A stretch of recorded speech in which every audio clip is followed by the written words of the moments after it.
The Regional Conference on Women in Latin America and the Caribbean is the main intergovernmental forum on women's rights and gender equality in the region. The conference, which was established in 1977 as a subsidiary body of ECLAC, is convened on a regular basis to identify the situation of women's autonomy and rights at the regional and sub-regional levels, present public policy recommendations for gender equality, and undertake periodic assessments of the activities carried out in fulfillment of regional and international plans and agreements on the subject.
The Observatory of Social Development in Latin America and the Caribbean is one of ECLAC's regional knowledge tools. Its creation responds to a mandate of the second meeting of the Regional Conference on Social Development of Latin America and the Caribbean, when the member states requested that ECLAC establish an Observatory of Social Development to support the design and implementation of public policies and allow the monitoring of the trends.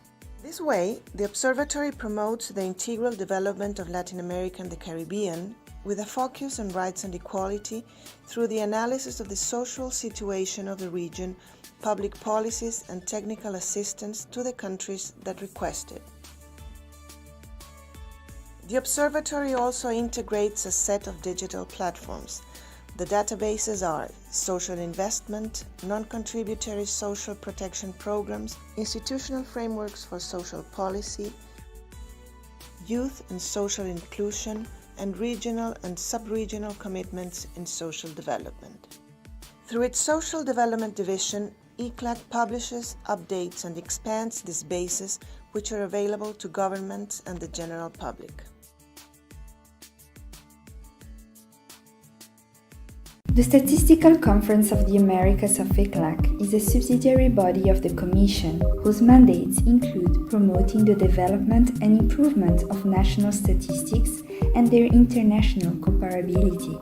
Bear in mind the recommendations of the United Nations Statistical Commission, the specialized agencies, and other organizations. The mandates of the conference also include the promotion of international, regional, and bilateral cooperation between national offices and international and regional organizations, as well as the preparation of a biennial program of regional and international cooperation activities that, subject to the availability of resources, responds to the demands of the countries of the region. The Strategic Plan 2015-2025 of the conference establishes as main lines of action the institutional strengthening and leadership role of national statistical offices, the development of human resources and statistical production to ensure their quality, and regional and international coordination and cooperation for the development of official statistics in the region. The 10th meeting of the Statistical Conference of the Americas, to be held from the 19th to the 21st November 2019, will bring together authorities and representatives of the national statistical offices and national statistical systems of ECLAC member countries to discuss the future of economic statistics in Latin America and the Caribbean, among other topics. present, Latin America is home to 826 indigenous peoples, which, by the year 2010, included nearly 45 million people, accounting for 8% of the region's population. The countries with the greatest proportion of indigenous peoples are Bolivia, Guatemala, Peru, and Mexico. There is huge diversity among indigenous peoples, with some remaining in voluntary isolation and others coexisting in big cities. Brazil has the greatest amount of indigenous peoples, followed by Colombia, Peru, and Mexico. Indigenous peoples represent one of the most disadvantaged groups in the region and have suffered the systematic loss of their lands, with severe consequences to their well-being. Nevertheless, the Economic Commission for Latin America and the Caribbean, ECLAC, has found some progress in recent years related to the recognition of their territorial rights and political participation. There have also been improvements in their living conditions, with greater access to healthcare and education. The United Nations has championed the promotion of indigenous peoples' rights and relies on 3 special resources for this purpose: a permanent forum, experts, a special rapporteur. At a regulatory level, indigenous peoples are protected by Convention number 169 of the International Labor Organization of 1989, which recognized their rights as peoples for the first time, and the United Nations Declaration on the Rights of Indigenous Peoples of 2007, which considers these peoples' rights to self-determination. In the context of these efforts, ECLAC calls for the region's countries to put policies in practice to end inequality suffered by indigenous peoples. Policies based on human rights standards and the perspectives and contributions of these peoples. This is crucial for the construction of a new development agenda beyond 2015, with equality at its heart.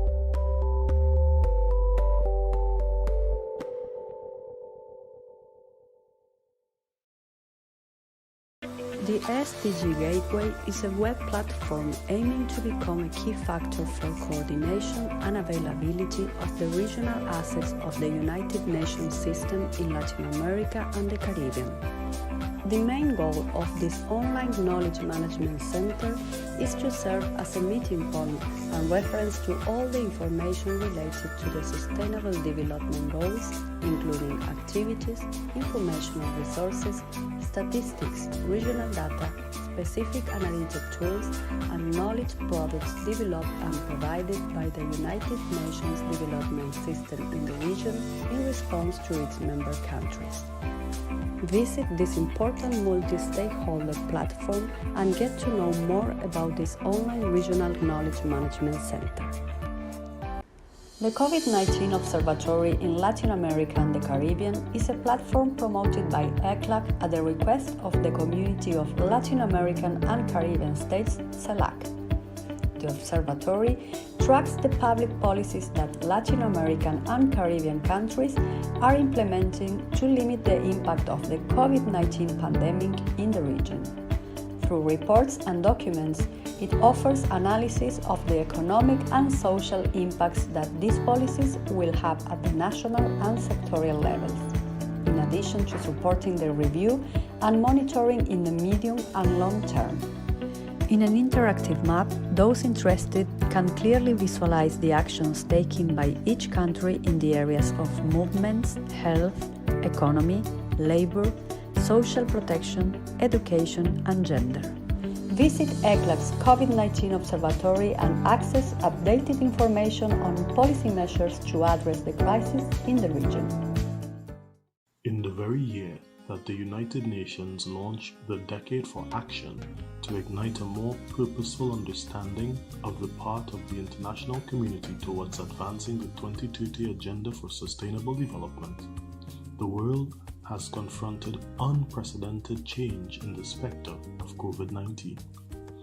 The multi-dimensioned impact of this pandemic has served to dramatize the true scale of the vulnerability of the small, heavily indebted, undiversified economies of the Caribbean, and has forced creative exploration of every opportunity within the reach of our member states to secure urgent relief.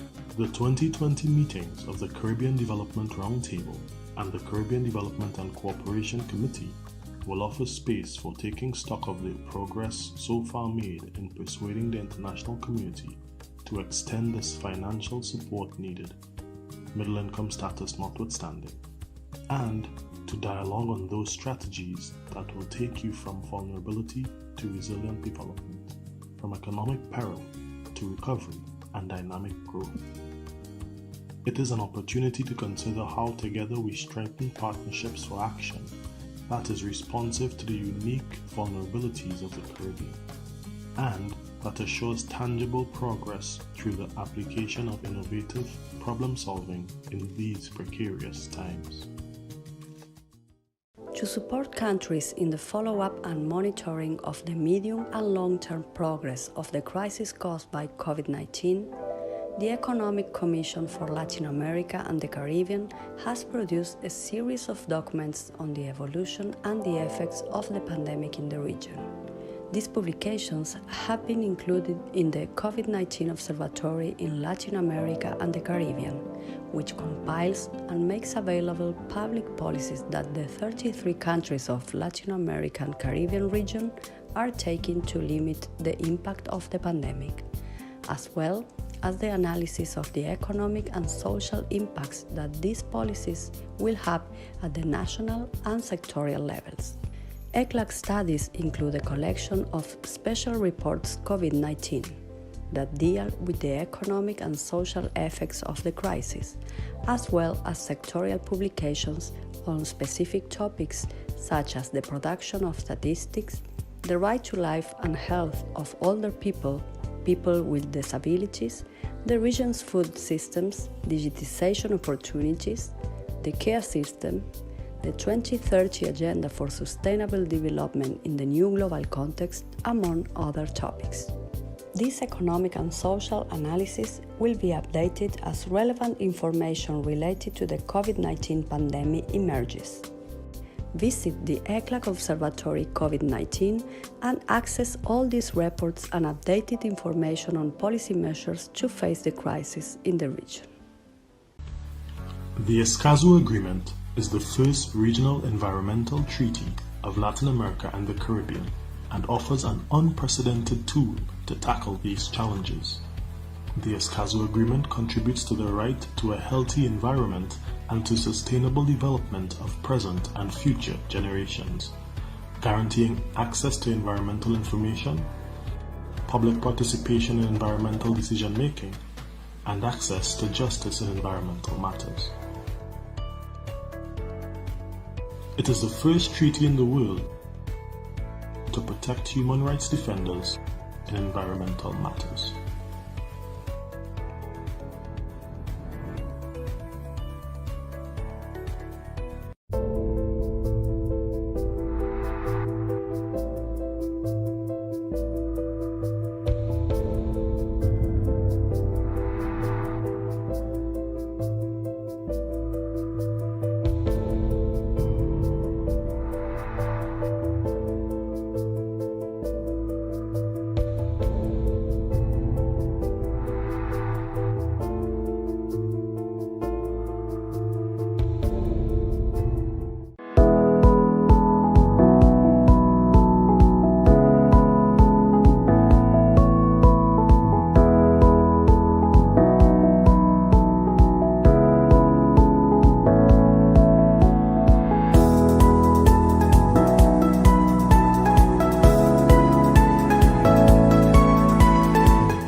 The Regional Conference on Women.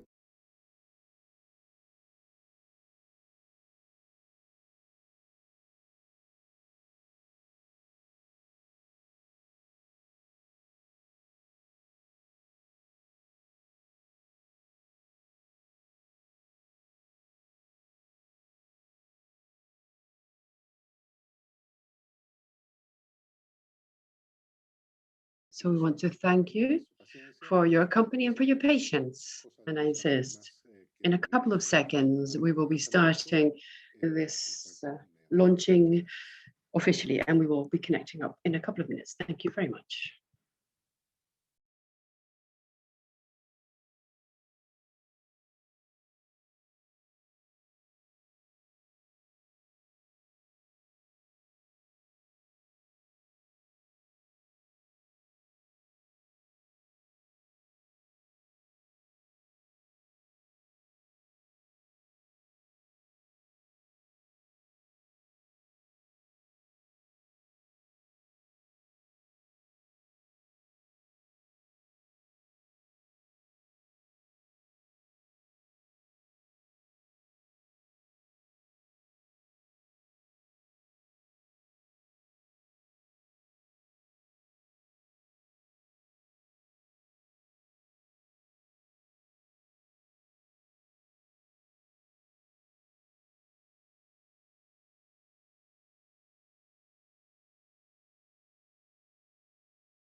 Buenos días, secretaria ejecutiva. Estoy atento a Good su morning, Executive Secretary. I'm waiting for your instructions, and then we will start as soon as you give me the order. We're ready. Thank you very much. Thank you very much. Good morning and good afternoon to some of you, for all of you, ladies and gentlemen who are with us from here, Santiago in Chile, through these new platforms that we're all getting used to using in these new circumstances. So we start our press conference for the launching of the special report COVID-19 and this economic paradox of Latin America and the Caribbean, recovery and growth with persistent structural problems and inequality, poverty, little investment and low productivity. We're doing all of this from Santiago, from the platform Zoom. And also you can see us on our website in ECLAC and other types of places such as Twitter and Facebook. We want to say hello to all of you, and we'd like to especially say hello to our colleagues who are journalists who are here to participate in this launching, as well as the colleagues from ECLAC who are following from their workstations. The presentation of this document will be done by our Executive Secretary, Mrs. Alicia Bárcena, and she'll be giving us the main conclusions of this report. After her presentation, of course, we will then continue with questions and answers. And we would like to remind the journalists that we would really thank you if you could please send in your questions in writing, be it through the chat of the Zoom platform that you're all connected up to right now, those who are registered, that is, or through the email that we gave you before, which is conferenciacepal.ong. I'll repeat that, conferenciaprensa.org. That's all I need to say, so that's all. You have the floor, Madam Secretary. Well, thank you very much and good morning to all of you, ladies and gentlemen. We are very interested in presenting to you today what we have analyzed and evaluated, estimated, and what has actually been happening within the pandemic, of course, in 2020, but also a year and a half after the pandemic. Where are we? Where are we standing and where can we go? And we've called this report The Paradox of Recovery in Latin America and the Caribbean.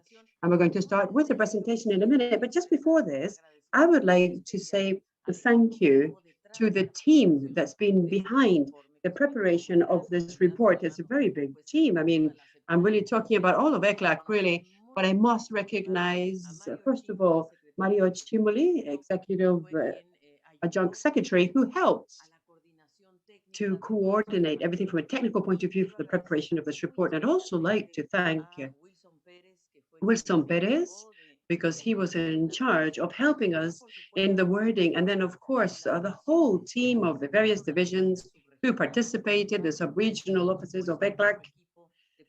And of course, our team of publications, Sally Shaw and her team, they've done a very important effort in all of this.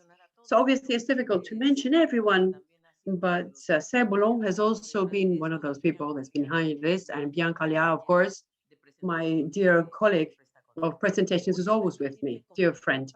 I will share my screen now so that you'll be able to see the presentation that we have prepared for you today.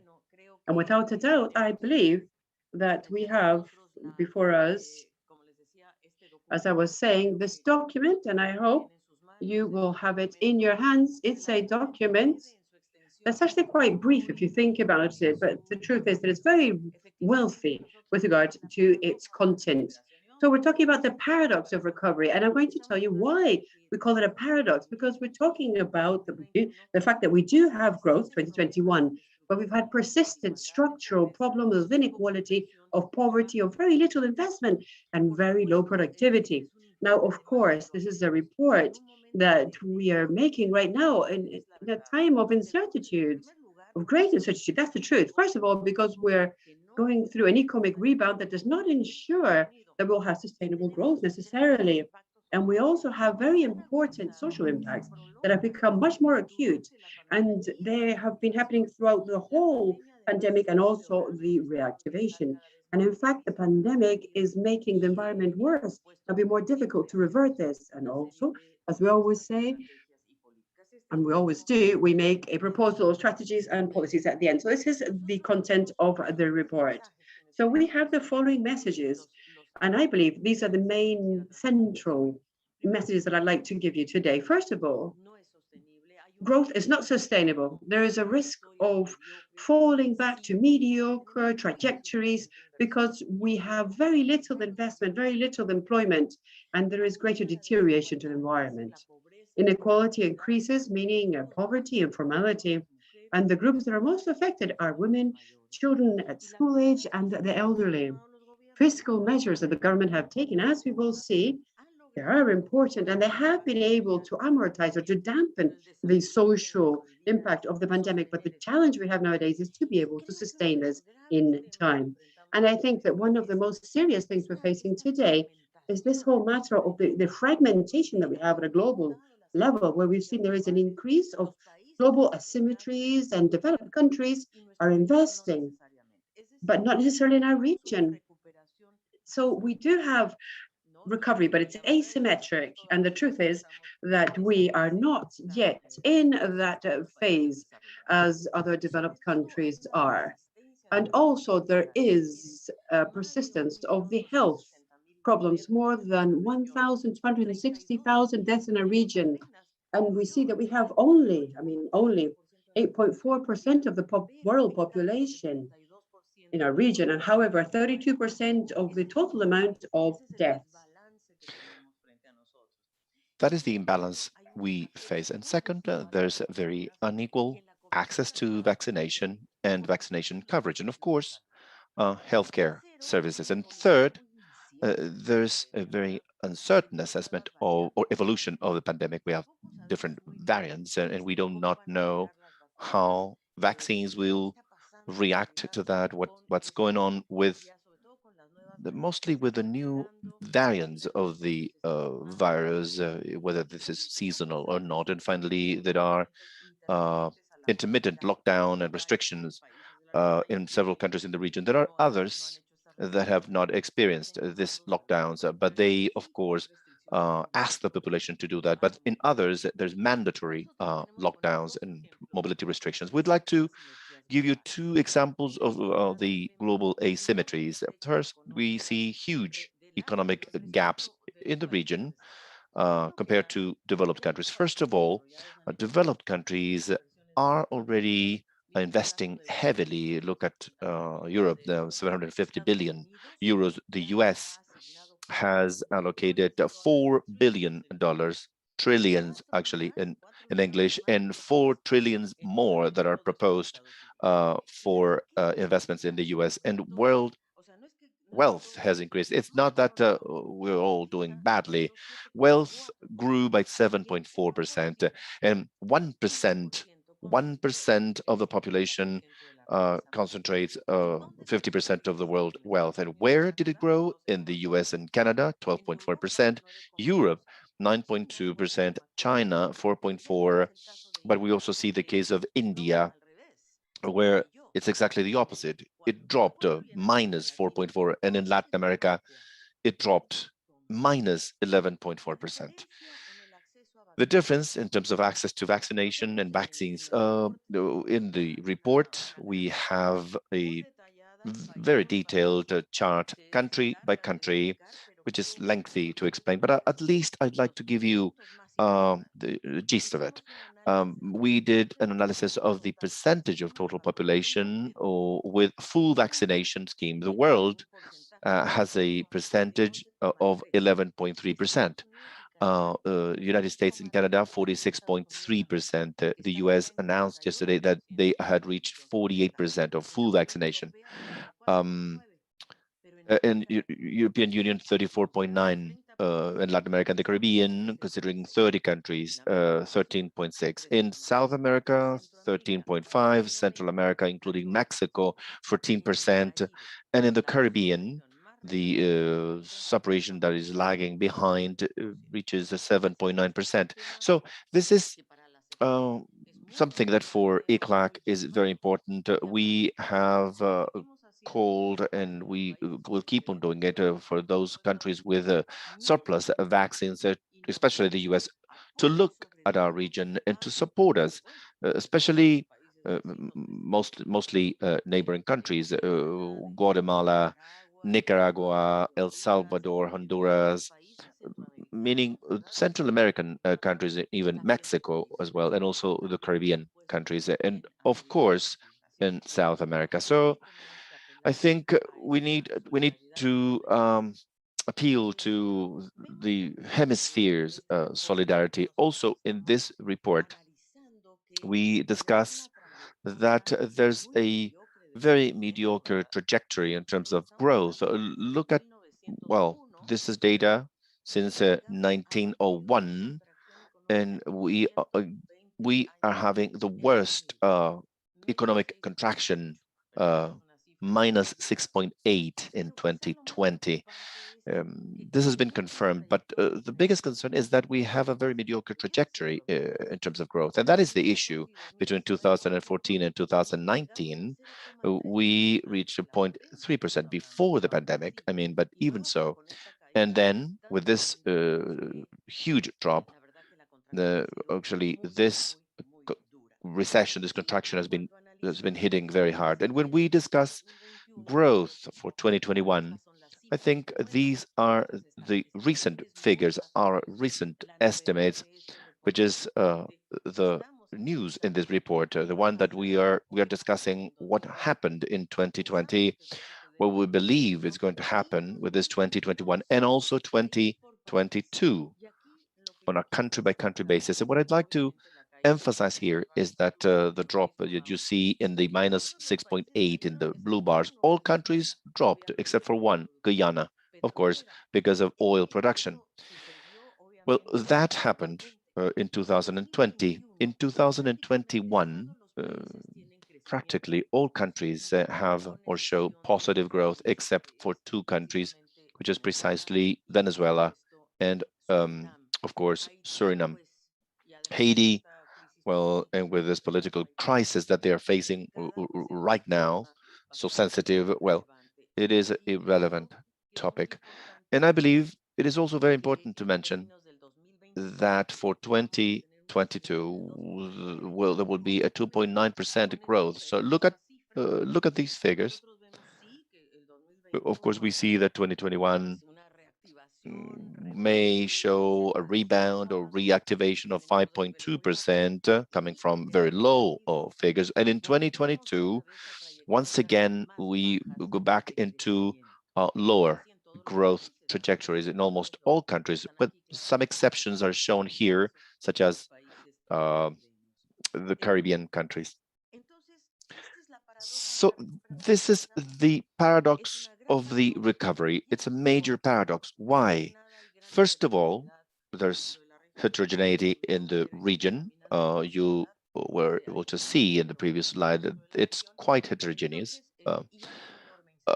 And there's huge uncertainty. So in terms of averages, the region in 2020 dropped by minus 6.8. 2021, a little bit of recovery, relative recovery of 5.2, which is good news. There's no doubt. But in 2022, we go back. We fall back again to low growth trajectories. Why?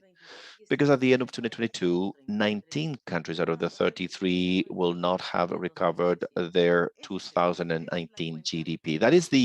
Those are the numbers that you need to remember, that if we add the recovery of 2022 and 2021, those who achieve or not the level of growth that we have pre-COVID back in 2019. A few exceptions, Chile and Dominican Republic maybe.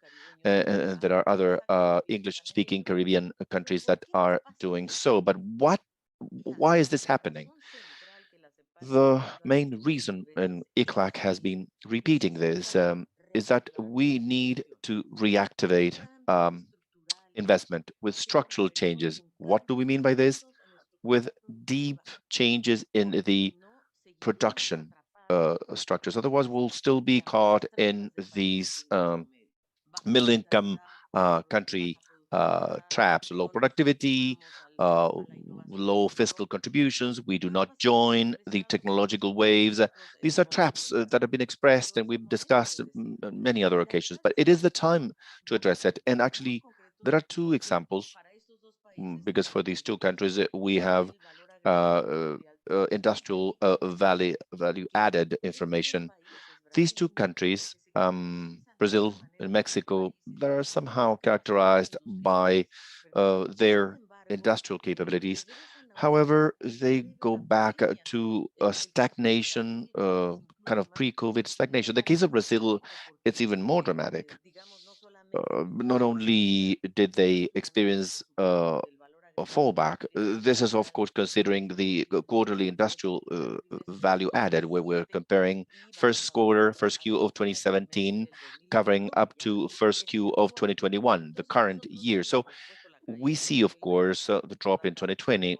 Undoubtedly, Brazil and Mexico experienced it, but the recovery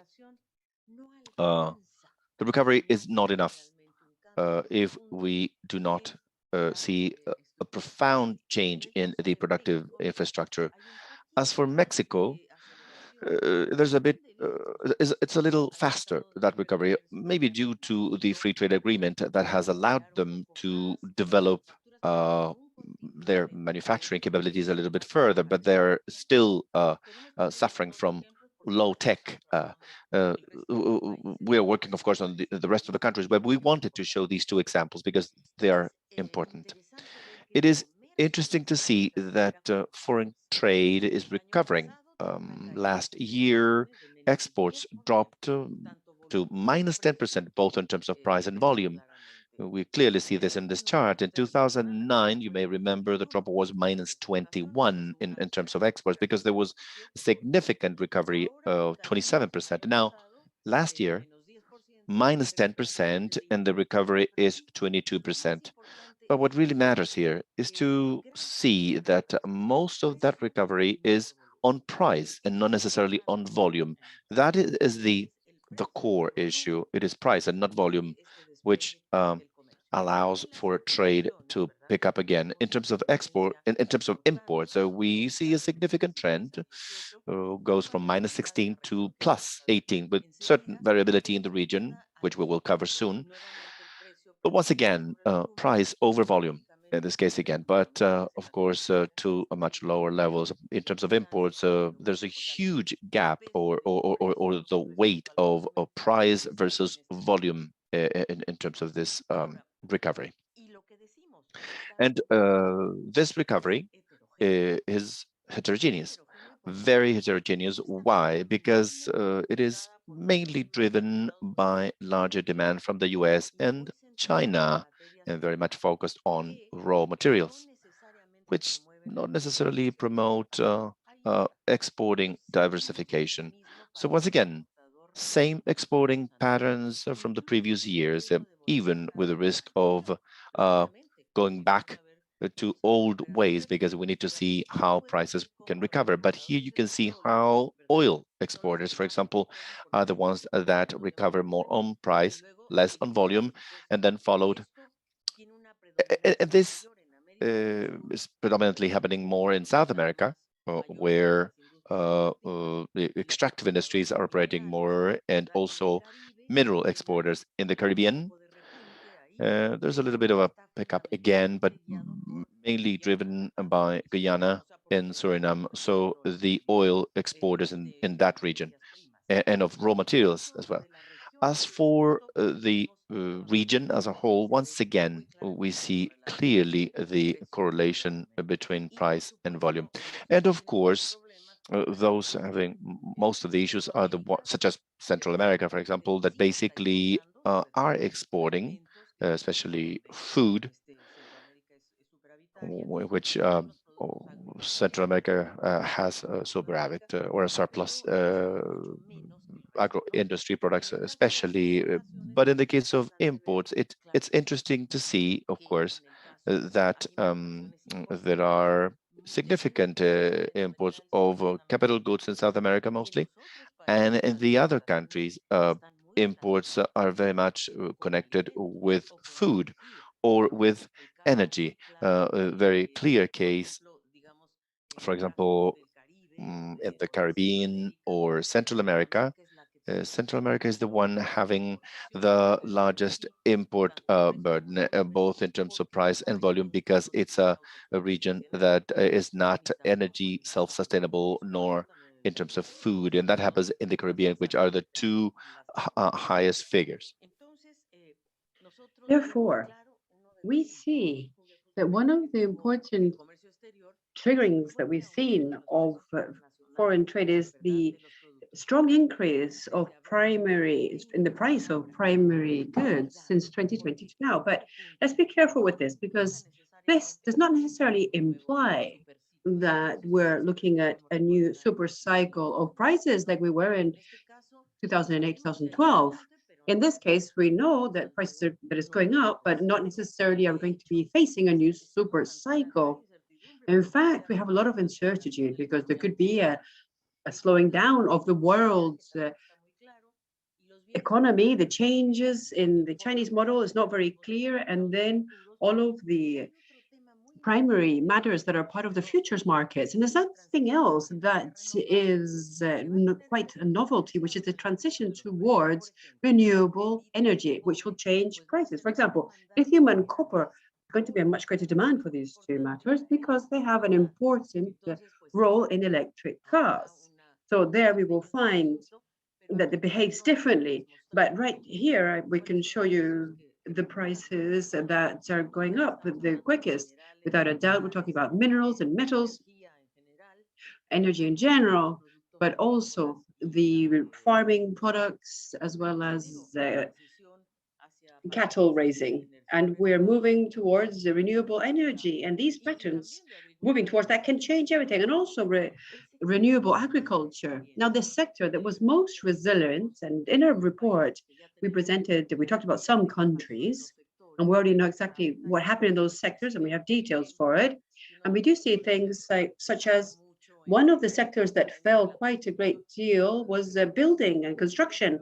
And that's one of the things that's going to go up really quickly. Colombia and Mexico, we have all those details in the report. But we wanted to talk about the resilience of the agricultural sector, because this is very important. This was a sector that did not fall as much as was expected. And that had a lot to do with the fact that the impact of the pandemic affected urban areas much more than rural areas for a start. And secondly, because generally speaking, countries were able to behave with agriculture and forestry and fisheries and cattle raising much better than the general GDP. And here we can see we have 11 countries, like Dominican Republic, for example, was quite positive. We have Guatemala, Mexico itself, Panama. We see Bolivia, very interesting, Brazil, Colombia, and Paraguay, Peru. They all were quite positive as far as their farming sector was concerned, and it was much higher than the GDP. So we wanted to compare the variation of GDP of the agricultural sector with the GDP, and let's go back to 2020. We're still talking about that. So what happened? And this is an important matter, something we have to really think about in this region, because what really had an important increase were digital platforms. And the matter is, how do we take advantage of this opportunity to empower regional trade, especially that of the small and medium enterprises, the SMEs, because the platforms for internet services, for example, and for software, they have grown. Look at it yourselves. 461% was the growth between March 2019 and March 2021. Now we're already in 2021 in this case. So in this period, there was a growth of 461% of the markets and the companies in these markets according to the sector. This is the way they have behaved in the International Stock Exchange. So look at a case that I'd like to highlight for you here, which is the free market. Free market, or Mercado Libre, actually, is the name of a company that works in South America. We know that Mexico is a bit different. We have Amazon, but in this zone, we have a company called Mercado Libre. And Mercado Libre, look, $78 billion. That's the value of that company on the 5th of July, 2021. Went above and beyond all many other countries. In fact, I would say it is one of the real winners. That's why I wanted to highlight this. Now, this company, Mercado Libre, I would like to talk about it for one reason, because what Mercado Libre does also is that it has a very strong presence of micro companies and SMEs. So if we had the capacity to empower these platforms in another way and to truly be able to make this increase benefit us from the perspective of productivity, as well as the participation of the small and medium enterprises, then yes, we will be able to achieve greater productive integration. And in fact, even the creation of a regional digital market, because that's what is really important right now, that is really growing. Electronic growth, as many small SMEs have had to move into electronic trade. And so the whole structure of market capitalization has changed. That's what I was telling you about. The most important companies such as America, Tenacity, Steel Local, these huge companies. We know when we look at the document, we make a very in-detail analysis of this matter, which we think is of utmost importance. But the most important thing is that although it is true that these platforms give us an opportunity, what we have to achieve, because we see it in the graph on the left-hand side, is that this should permeate into productivity, into the productive sector, not just the trade sector or, yes, of trading and selling the product or of consumption. What we really want is that this increase of digital platforms will also benefit us from the point of view of productivity or production. And another matter that I must mention, and I want to always bring this to the table, is what happened in the labor market. In the labor market, we had a lot of unemployment, and we had increase of unemployment for men and women, and lack of participation in the labor market. And here we have the percentages of participation. Here we can see the total amount of participation of the rate of unemployment, and we have divided up among between men and women. And what we're really concerned about is that those who have taken the more steps backwards, who've gotten out of the market and who stopped looking for jobs, not because they didn't want to, that's what we call participation rate, were not able to continue to look for jobs, were women, because women have the greatest pressure in the tasks of care. And we see this very clearly on the right-hand side. We see the variation of people who are employed by category, those who are self-employed, and even domestic service. That's where 90% of women had their employment, paid employment, and that is what has truly fallen. Now, we did not have time to present that graph, but it is in the document, and you will see that employment is recovered in 2021 in 58%. And the ones that recover the quicker are men, not women. So this falling back of 18 years in 2020, we are carrying it forth in 2021, and now it's 13 years back behind as far as men are, as far as women and employment are compared, while women are trying to get back to the race that they had before. Now, what type of employment, if it's informal employment, if the salary is more difficult, that is also another matter. One of the issues that we addressed is what are the fiscal measures that countries started in order to support public health and families with money transfers, 4.6% of fiscal expenditure for different industries, and also an effort in terms of state guarantees. We see the interannual variation.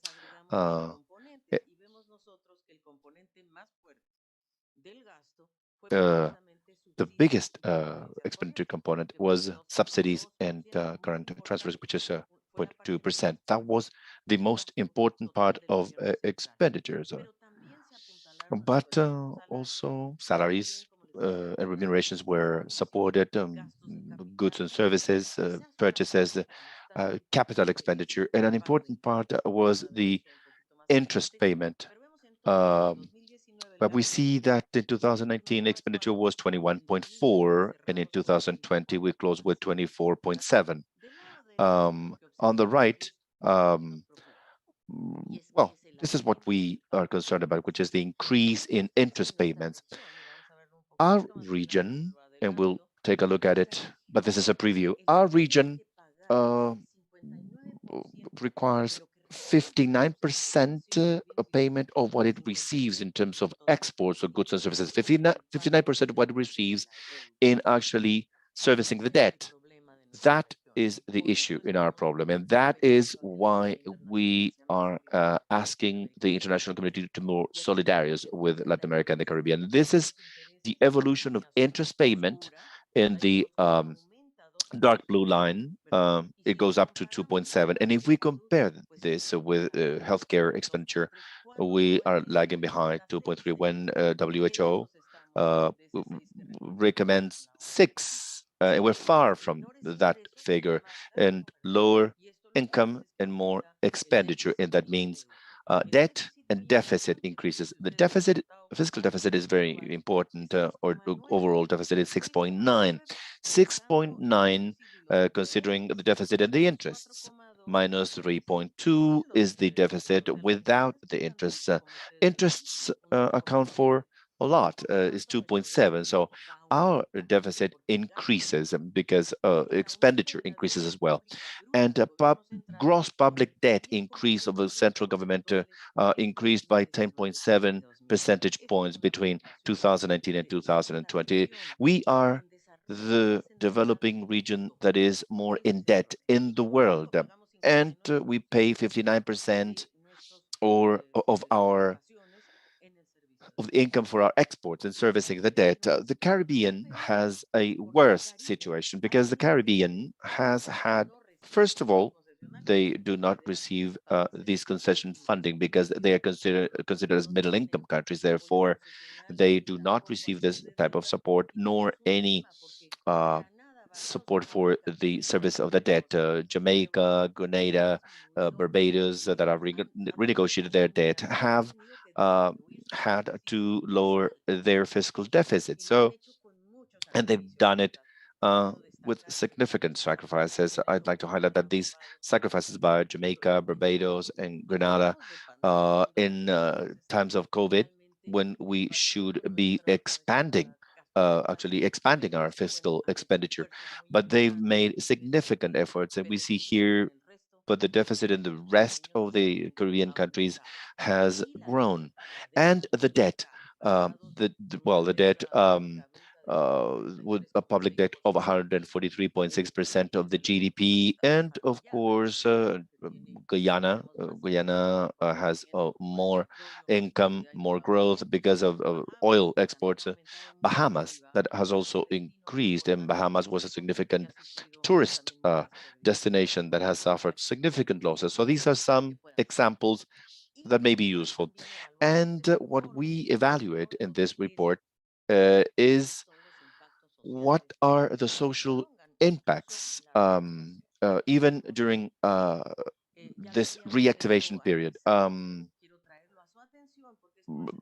wanted to highlight this because it's really important. If we analyze what happened in 2020, if we had not had this public expenditure in terms of emergency transfers, the poverty rate would have been much higher. The extreme poverty rate grew by 12.6, and poverty 1, 33.7. However, on the left, you see how many millions of people would have fallen into poverty had these transfers not existed in 2020. So mitigation happened, but at least to mitigate the effects of poverty, not solving it though, because we went from 187 to 209. In extreme poverty, we went from 70 to 78. But with our transfers, we'd have gone to 98 million. That is the importance we allocate to transfers, that 32 countries covered 326 million people, 49.4% of the population in the region. Please keep that number in mind, 49.4. Remittances played a role because in the case of Mexico, there were record figures of 3.8% of the GDP, close to 4.6 billion dollars received as remittances, mainly by female workers, and in Central America that accounts for 10.1% of the GDP. It's extremely important to consider remittances in Central America. This is connected with what the US has done. Migrants are sending money back to their families more than ever. There's more inequality in income distribution. That is the most complex part, that inequality is growing. As we saw, wealth, Latin America lost wealth as a region, but internal inequality has grown. The 1% of the richest population were winners as well. And we see that there's more food insecurity. That's been expressed by FAO. And here we, based on data, what's happening is something severe, that the region was on its way to making significant progress in terms of addressing severe food insecurity and moderate food insecurity. These two have grown remarkably.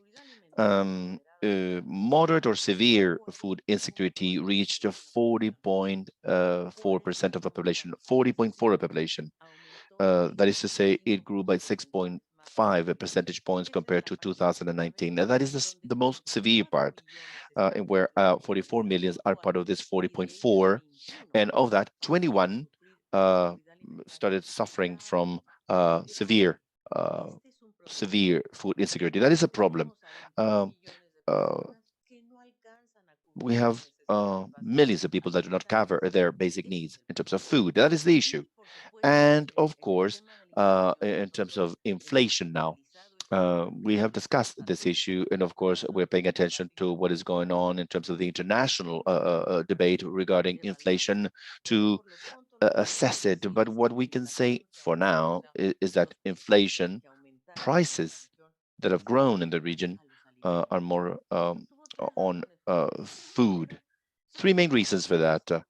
Food supply, because in fact, there was more demand compared to the supply available. There was an increase in international prices. Here you can clearly see that there is food inflation, 7.7% compared to goods in general. Goods grew by 5.8 and foodstuffs by 7.7%. And of course, in the underlying inflation that remains relatively stable, but and service inflation that dropped significantly, but there's a gap. There's a gap between goods and services. Goods in general, I would say, compared to food.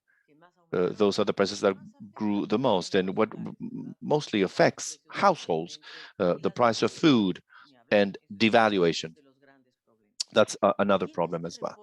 And in this report, we go back to the vulnerability issue in middle income brackets. This is an issue for our region mostly, because our region, and here we compare 2019 and 2022 and 2021 and 21 with 100% of the transfers, and considering that there could be 100% of transfers, but look at those segments with income that is below 3 lines of poverty, which is what we call middle income, grew from 76% to 79.4% in 2020. What was the mitigating factor? Precisely emergency transfers, but not enough.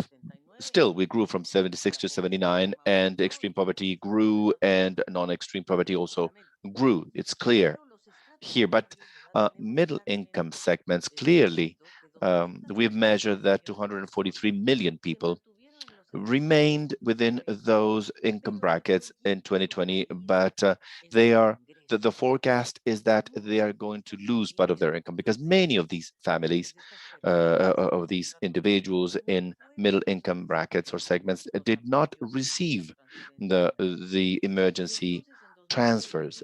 So in 2021, our forecast is that vulnerable segments, that is to say, the ones that are below those 3 lines of poverty, would reach 77.9% of the population. We're still at very high levels. If this was almost 80% in 2020, today we are almost in 78%. If we kept the same transfers of 2020, please remember, if we were to maintain the same transfers of 2020, that is where I want to emphasize in this presentation. There's been a negative impact on pension funds and pension systems, both in terms of coverage and in terms of the extent of these future contributions. These are 11 countries in the analysis, considering the coverage for the workers, considering 2019 and 2020. And we see the following, that the number of people paying their dues was reduced by 5.3%. It's close to 6.2 people who stopped making their contributions to their pension funds. And the coverage of those who are paying those contributions in terms of age dropped by 2.1 percentage points. That is an issue today, and that is an issue for the future. And women will be the ones that are mostly affected by this. Now, I would say this is the core of this discussion, of this report. I want you to please pay attention to this, is that there are insufficient emergency transfers between January and April this year. That is to say, whereas in 2020, we already saw that there were significant transfers, practically 1.55% of the GDP. Half of the expenditure in 2020 was devoted to emergency transfers.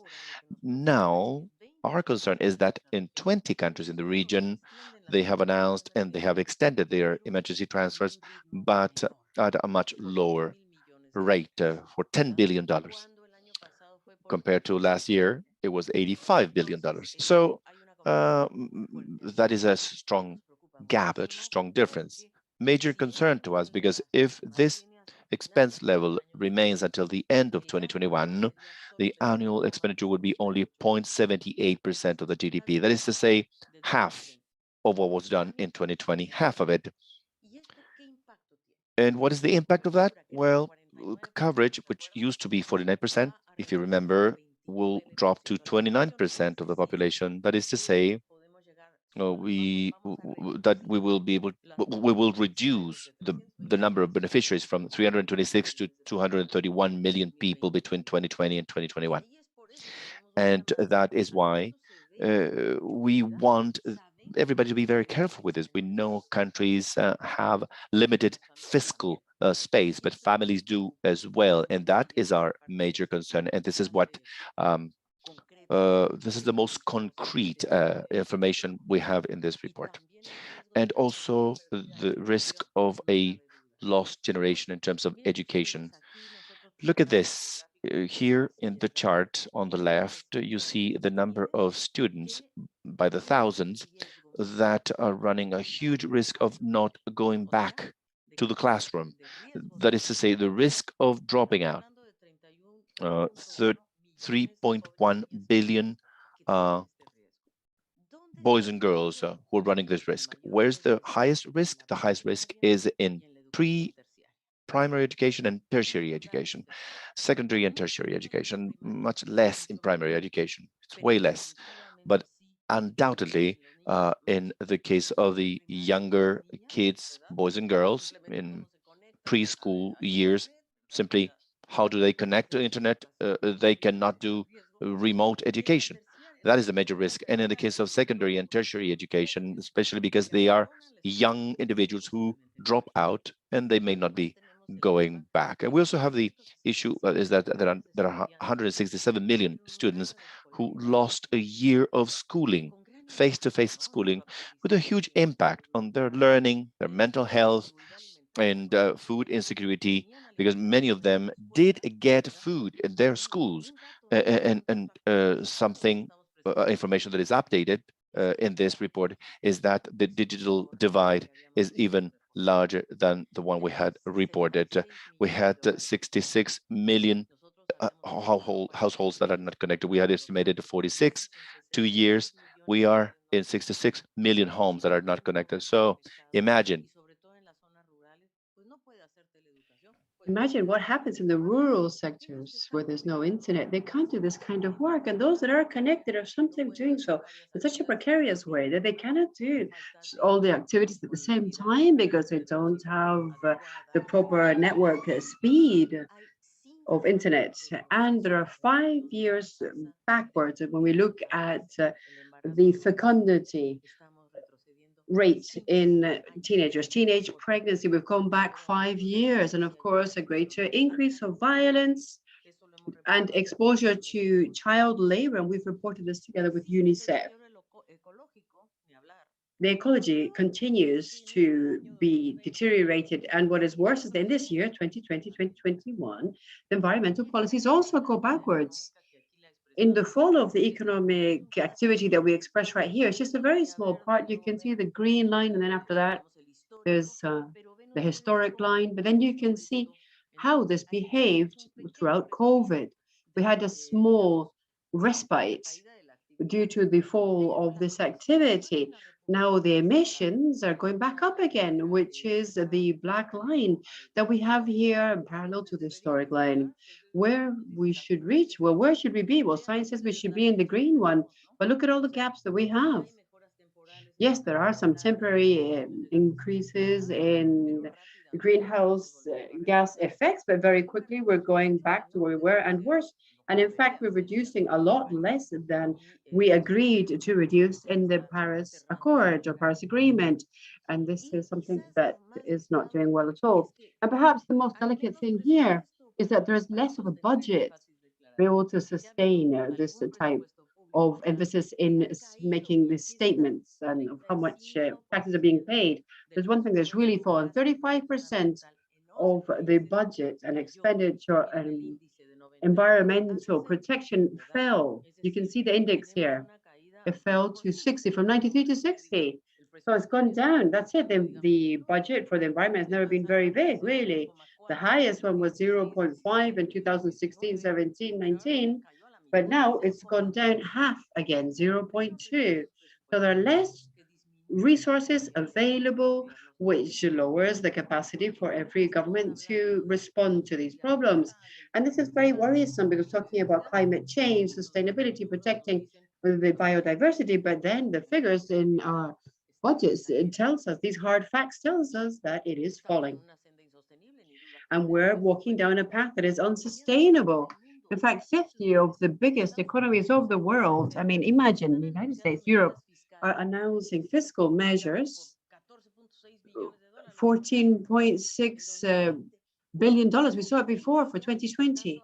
But even these who talk about green recovery, what have you, they're only putting in 2.5 of these fiscal measures for green recovery.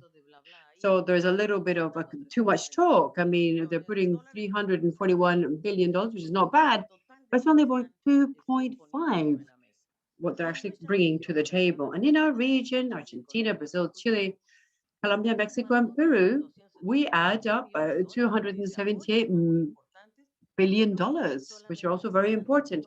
But we're only using 1.2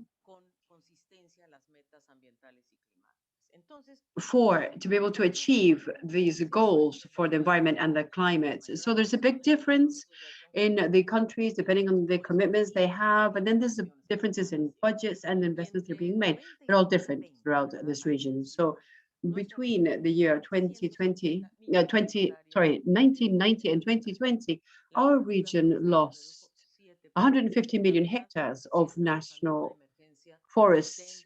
So, of course, there's been deforestation, there's been an advancement of farming lands, and then we've had a few fires, we have all of this behind.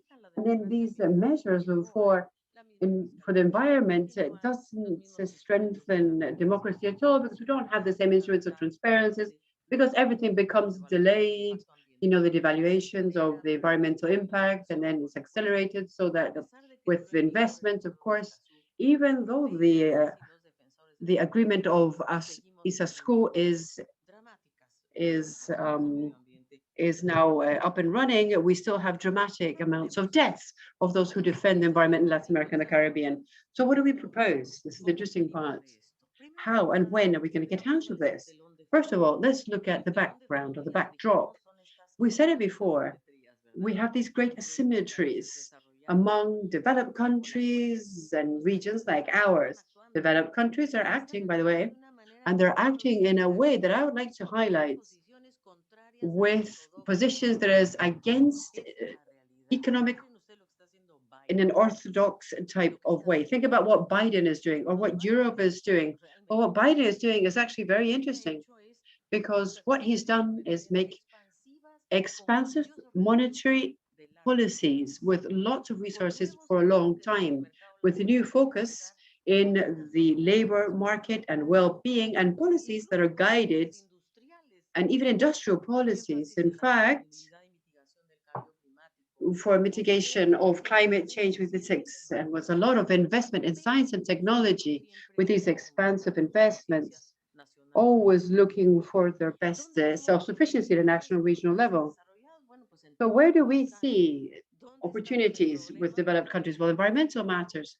Well, where are we in trouble? Well, with this economic competencies or competition, I would say rather, with these two regions, there's a lot of geopolitical rivalry among the countries that are developed from the West and China. We saw that now in the G7, and we've seen it in other places. And for us and for this region, it is important because China, for South America, is the most important commercial partner. We've seen this. Another matter that's also not quite orthodox at all, and is very interesting, is the increase of fiscal commitments and demands.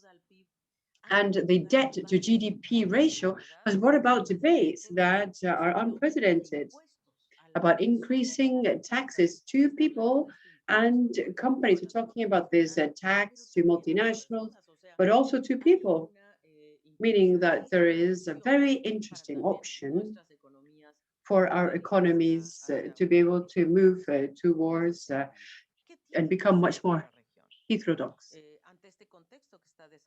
So what can we do? Well, before these challenges, first of all, we have to strengthen the role of the state and public policies, and to have monetary policies that are expansive. There is no other way of doing it for two things. First of all, we want to highlight this to empower investment. Of course, we're at the lowest levels of investment. We will see that. And to continue with these emergency transferences. We cannot just stop halfway through what we've done last year. We cannot just do that. We must make the system for social protection much more robust. The pandemic has showed us what gaps we have, what huge gaps we have with regards to social cohesion and health. I think, and at ECLAC, we think we must restructure the systems of education and health. It's not just go back to what we had. We have to analyze the educational paradigm. We have to restructure the systems for education and learning in depth. And health, what it has shown us that primary healthcare, we have to really focus on this, associated to the economy of care, by the way, with transversal policies, the fiscal, economic, and what have you, but especially industrial policies, sectorial policies, and of gender, with gender equality. That's what we're moving. That's what we want to move towards. And only in that way we will be able to move forward in a productive and trade integration. Look, the community of economic states of Caribbean and Latin America asked ECLAC about the production of vaccinations and medical teams and health. And that's what we're doing. We are here to see, because the region has capacities, of course it does, but its productive capacities, so from pharmacology, has been placed on generic pharmaceutical types of products. But there are countries that have these capacities and could develop these vaccines. One of them is Cuba, of course, but then Mexico, Brazil, Argentina. And so here we have an important potential to be able to have a different point of view from regional integration. And that's why we are making this plan for self-sufficiency in vaccinations and in health and doctors and matters. And of course, we'll be presenting this to the Ministers of Foreign Affairs on the 24th of July, and that will be the invitation of Mexico. And of course, we need a global pact for a new financial architecture, an international one that will look at debt equity, and it should include in a more equal way those countries of middle incomes.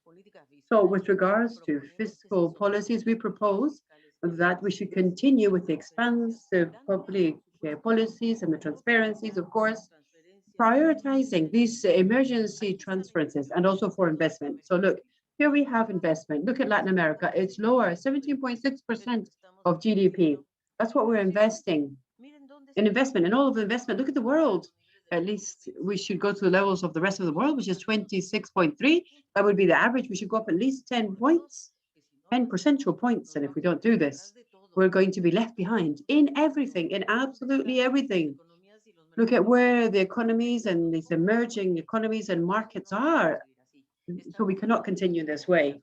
We are now having been investing the minimum the last 3 decades. And in second place, we have to maintain these social emergency transferences. We cannot just abandon them in 2021. It's very important. And you will see why it's more important than ever. Thirdly, of course, we need to increase the fiscal space. Otherwise, how are we going to finance all of this? And there's two ways of doing it. One is the growth of income without a doubt, and then reduce the expenditure that we have. We have a very high expenditure. We have to look at is what the state stops receiving because they have privileged other countries and associations are not receiving it in the form of tax. And so we have to reinforce the taxes that we have on income, on property, and on companies. A lot of people don't like it, but this is something we have to do. We have to have permanent incomes because we have permanent expenses, and we must be similar to international standards. For example, the royalties, like in mining, the taxes that we have for things that create damage to the environment and public health. At least we want to be at the rest. We want to raise it to the top. We don't want to. We want to be at the same height as countries and the international standards, and the country should also, and the company should also be at those international standards. And of course, we must never forget the gender focus throughout this whole cycle. Look at why it's so important to give these emergency transferences continuity, because if we do not do so, there will be 15 million more people that are in extreme poverty. Look at the data.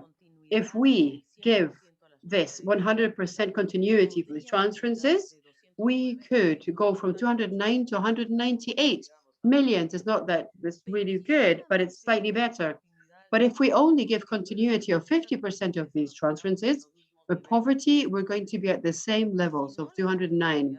And if we don't give them any continuity, we go down to, we put it up to 220. So our proposal is to continue with 100% of these transferences, and then extreme poverty, the drama is even greater, because the continuity of 100% of these transferences would permit us to go from 78 million to 74.2, which is much better than the way we were in 2019. I mean, worse, sorry, we were in 2019, we were in 70. The same thing happens with general poverty. What we're really saying is that we have to continue with this for 100%, and continuing with 50% of these transferences tells us that we would reach 82 million people in extreme poverty. Without continuity, it would be a 92.3 in extreme poverty. This is the data. This is what is telling us that if we do not continue with these emergency transferences, then we will have 14 million people, or 14 million more people in extreme poverty. And that is the problem. I think this is a very big problem, and we must analyze it in great detail and evaluate it properly, because we could go from 78 to 92 or 93, whatever is there in the figures, but that's basically what we want to avoid. A very interesting matter, and I want to give you this as an example, is that ECLAC has made concrete examples of where we can invest and where we should invest. The truth is that we've looked at water, we've looked at electricity and sanitation as two main areas to be able to have this in proper running order by 2030. It's very important, because what would we achieve?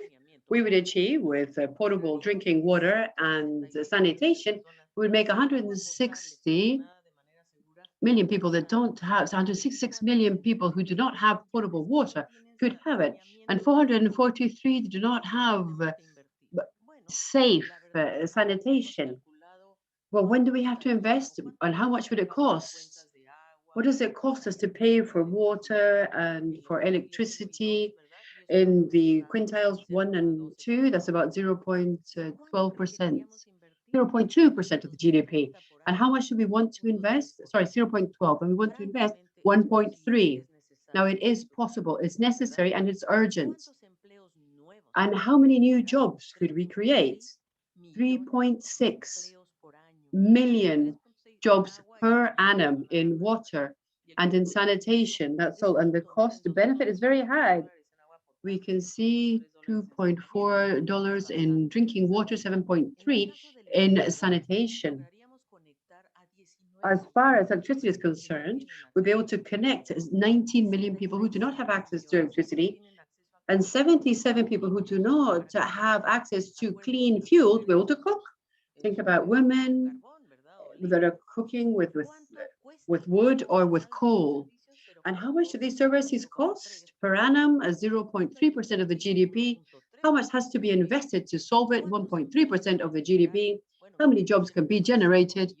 0.5 million jobs per annum. Why are there so many benefits? Well, first of all, universal coverage. It improves the environmental health and the health of people.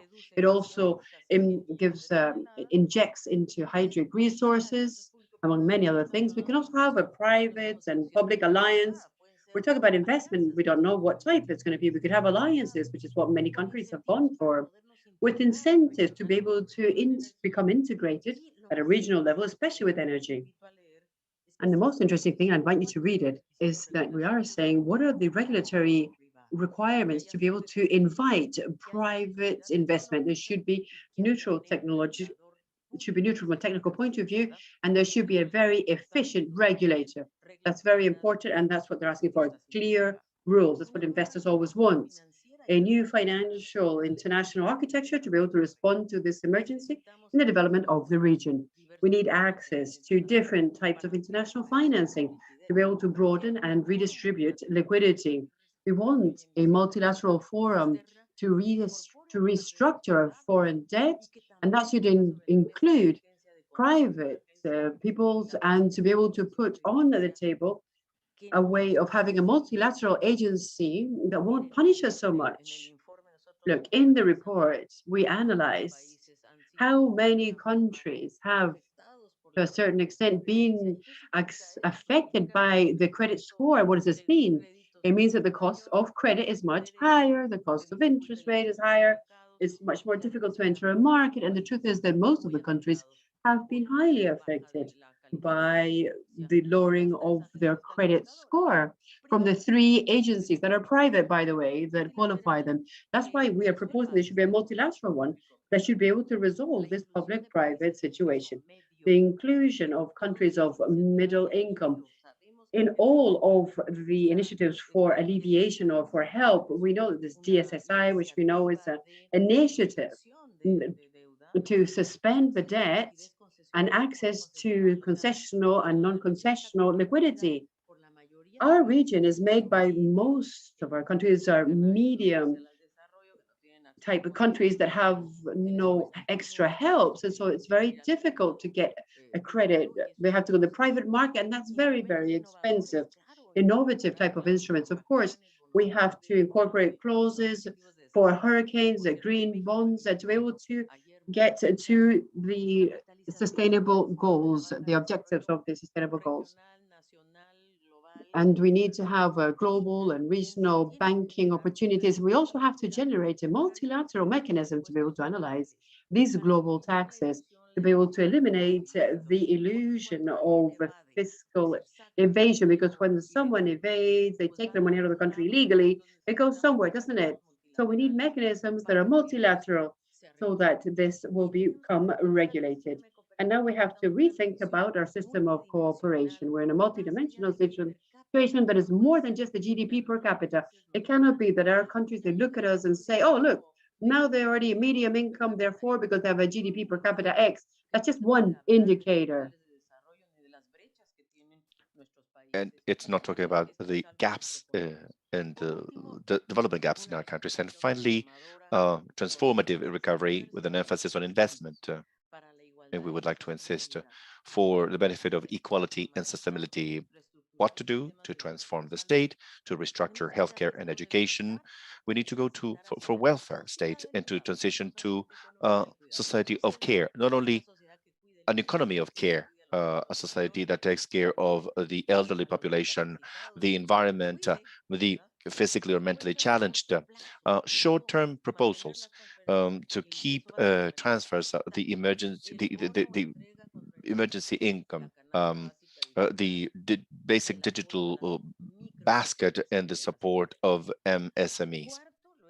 Fourth, we have said it during the sessions period, industrial and technological policies from dynamic sectors that will provide a major drive for sustainability, electromobility, renewables, etc. Regional integration, there's no other way.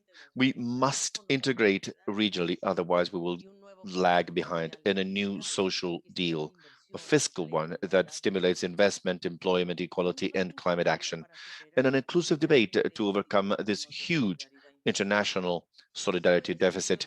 This is what I had for you. I know that I've taken very long, unfortunately, and I'm really sorry if I took way too long, but this is a very rich report that I hope it was interesting to all of you. Thank you very much, Guido, and back to you.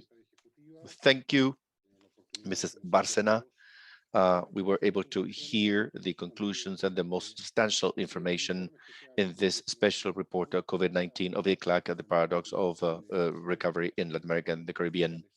Structural problems, inequality, poverty, poor investment and low productivity, and that of course is available to all of you and our web page.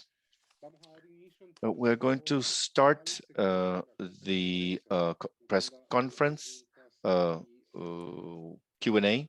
In the first segment, we have received questions from our colleagues, journalists, through different means. The first one, Executive Secretary,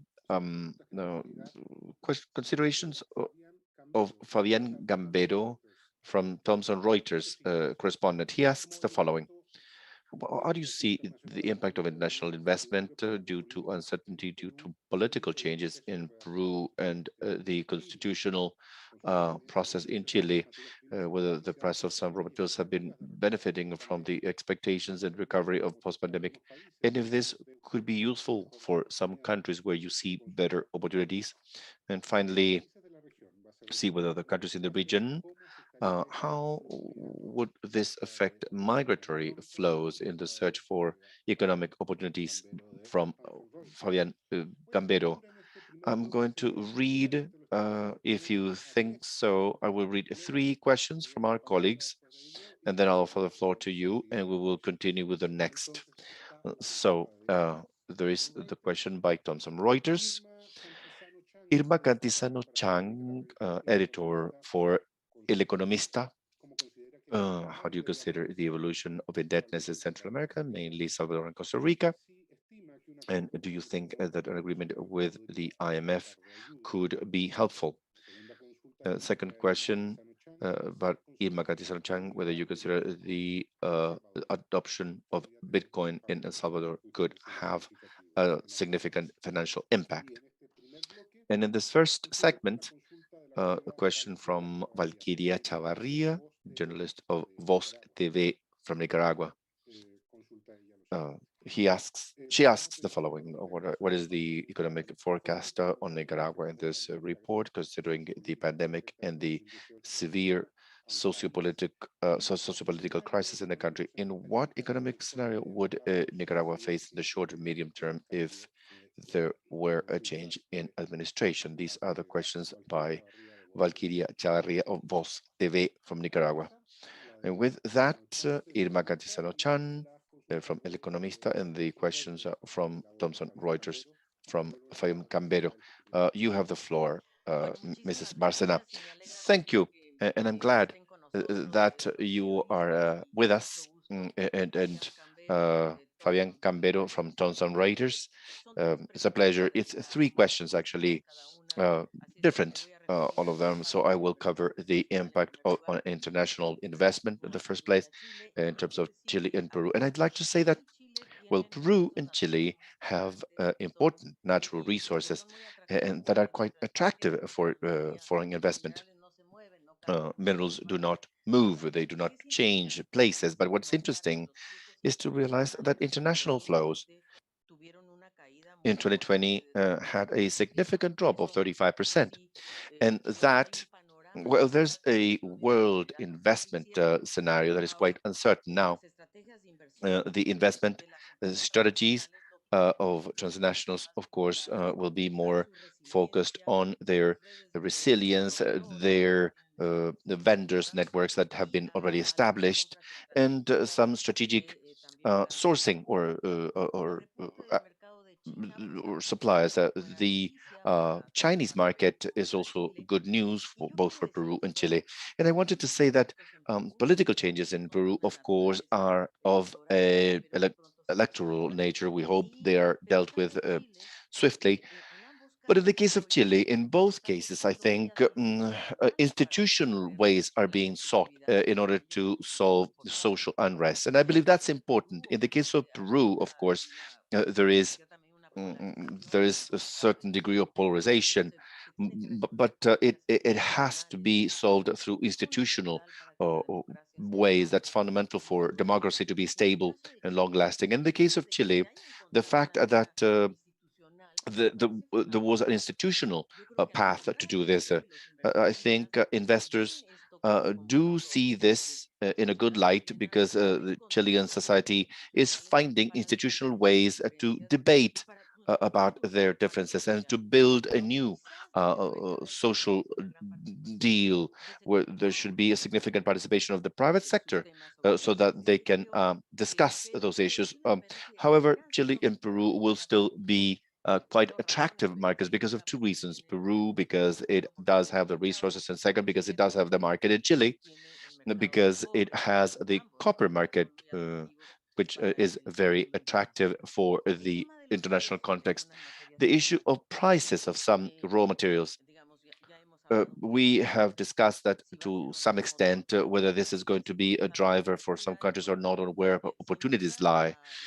Undoubtedly, international prices have recovered as to compared to April last year, and mostly in terms of energy, showing an increase of 190% up until May, followed by metals, non-precious metals and minerals with an increase of 81%, and agriculture products with an increase of 90%.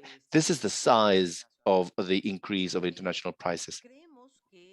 We do believe, though, that there is uncertainty about how long they will last. We believe they will last for this year, 2021, but we do not know whether we are facing a new commodities super cycle. It's yet too early to make a statement like that because there's a great deal of uncertainty and several factors that question the sustainability of this dynamics in terms of demand, a potential de-acceleration after the rebound of this year.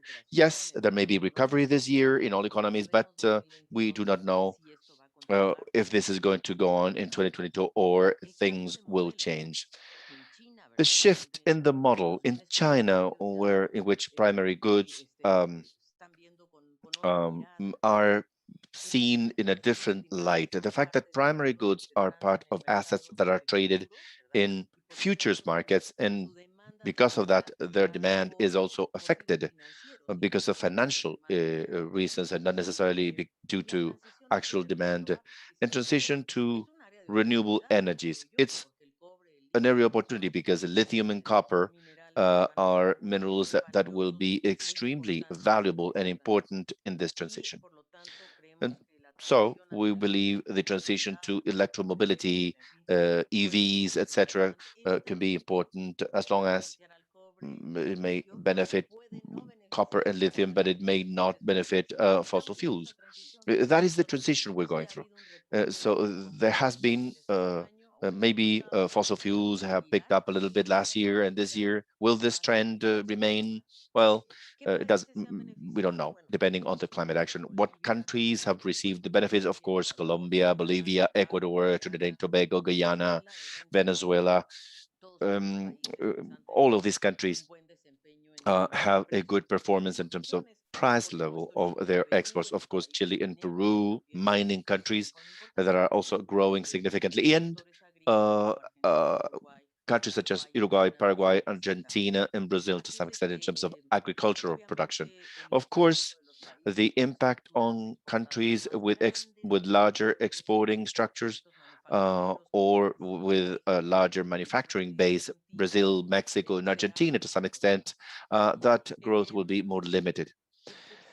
The third issue that Fabian asked was about migration, migratory flows. Well, on this, what are the mobility perspectives in the future, immediate future? Well, I do not think it wouldn't be appropriate to do linear associations between migratory streams and potential economic growth in the different countries after COVID. I think what matters here is that we must um, consider that many migratory projects possibly might be suspended. People might decide not to migrate, at least for a while. I mean, this is a very heterogeneous behavior in the region. It's not the same comparing North or Central America and South America. So we need to be careful in terms of what migration are we talking about. Or what's important is that economic reactivation, what should what could be strengthened is more qualified migrants, people that are more qualified that could migrate, and those that are devoted to the economy of care. This is an important topic, and of course, in the case of North and Central America, the North of Central America, there's significant dialogue going on to see how structural causes of migration are addressed. We are actively participating with Honduras, El Salvador, Guatemala, and Mexico to propose specific actions, very short-term actions, precisely on those territories that are the source of migrants because of the lack of economic opportunities, because of inequality, because of poverty. Irma Cantisano Chang's question of El Economista magazine, what has been the evolution of indebtedness in Central America, Salvador, Costa Rica? In 2020, public debt on average in the sub-region experienced a significant increase, very much connected with the pandemic, and not only because of the GDP drop. We should remember that the ratio between debt and GDP, well, if the GDP drops, of course, the ratio increases. But not because of the GDP drop, but because a exchange rate depreciation in most of the economies in Central America and the Dominican Republic was experienced, and because many of them are negotiating with international financial institutions. So in Central America, the public sector debt as a percentage of GDP went from 49.9% in 2019 to 60.1%. That is to say, it grew even more than the regional average, which is 10 points. It grew almost 11 points. And the largest indebtedness coefficients were experienced in El Salvador, 91.8%, and in Costa Rica, 81.3% of the GDP. So there is an issue there. In general, I would say that they have experienced an increasing coefficient of public debt, which in most countries is equivalent to 15.6 percentage points of the GDP. What has increased and could be of greater concern is debt servicing in the sub-region. Central American governments have embarked on several actions in terms of expenditure. Some of them are credits from international organizations. The agreement with the IMF is one example of that. However, the issue of public debt has systemic dimensions that go beyond the debt management in each country. So we defend the access to special rights, a global system of multilateral discussion of the debt, especially for these small economies in Central America, middle-income countries, that is very significant. Finally, what do we think in this this segment? Question from Mrs. Chavez. What do we think of Bitcoin in adoption in El Salvador? Will that have a financial and economic impact? Yes, in June 9th, El Salvador was the first nation in the world to adopt Bitcoin as a legal tender, and it could be used in any type of transaction in either legal entities or individuals could use it. The adoption of a Bitcoin as a public tender or public coin may entail significant macroeconomic, both financial and legal challenges that do require a much deeper analysis. To date, we do not know of any technical research that may speak about the risks or benefit of this for El Salvador. Some analysts state that Bitcoin does not meet the conditions of basic functions of money, and it also suffers from significant volatility. It cannot be used as value reserve, and therefore they want that in a dollarized economy that could increase the extent of systemic risks. And this is what analysts are saying. And of course, the central bank, the Federal Reserves, and the superintendency are working on this, on the regulation in that regard. The Central American Bank of Integration is giving them technical support. So let's see what comes about from this analysis from the BIC. We're going to be paying attention. Now, the matter is that the risk, of course, is that this cryptocurrency will not go through an international financing system, and it's very difficult to keep track of where the money is going. Now, so we're expectant, and of course, it's also clear that the country could face this law. It could international financial action, like GAFID, which is the maximum world authority against laundering assets. Those are some of the risks that might be faced. Waikiri Echevarria, the question about Nicaragua. What is the projection that Nicaragua has made and that we've made on Nicaragua, and what economic scenario are they facing in the short term? Well, Nicaragua continues to be one of the poorest countries of Latin America. Never poorer than Haiti, of course, but it is a poor country and has 50% of the population living in poverty, 20% in extreme poverty.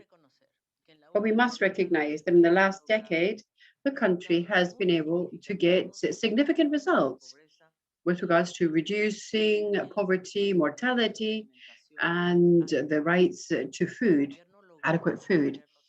The government was able to contain the impacts of the crisis in the fiscal and financial sector, and continued with helps and fighting poverty through the National Plan for Human Development and specific programs. There was a program, for example, called Program Zero Bursary, another one called Zero Hunger, then Solidary Bond, and access to education. Now, of course,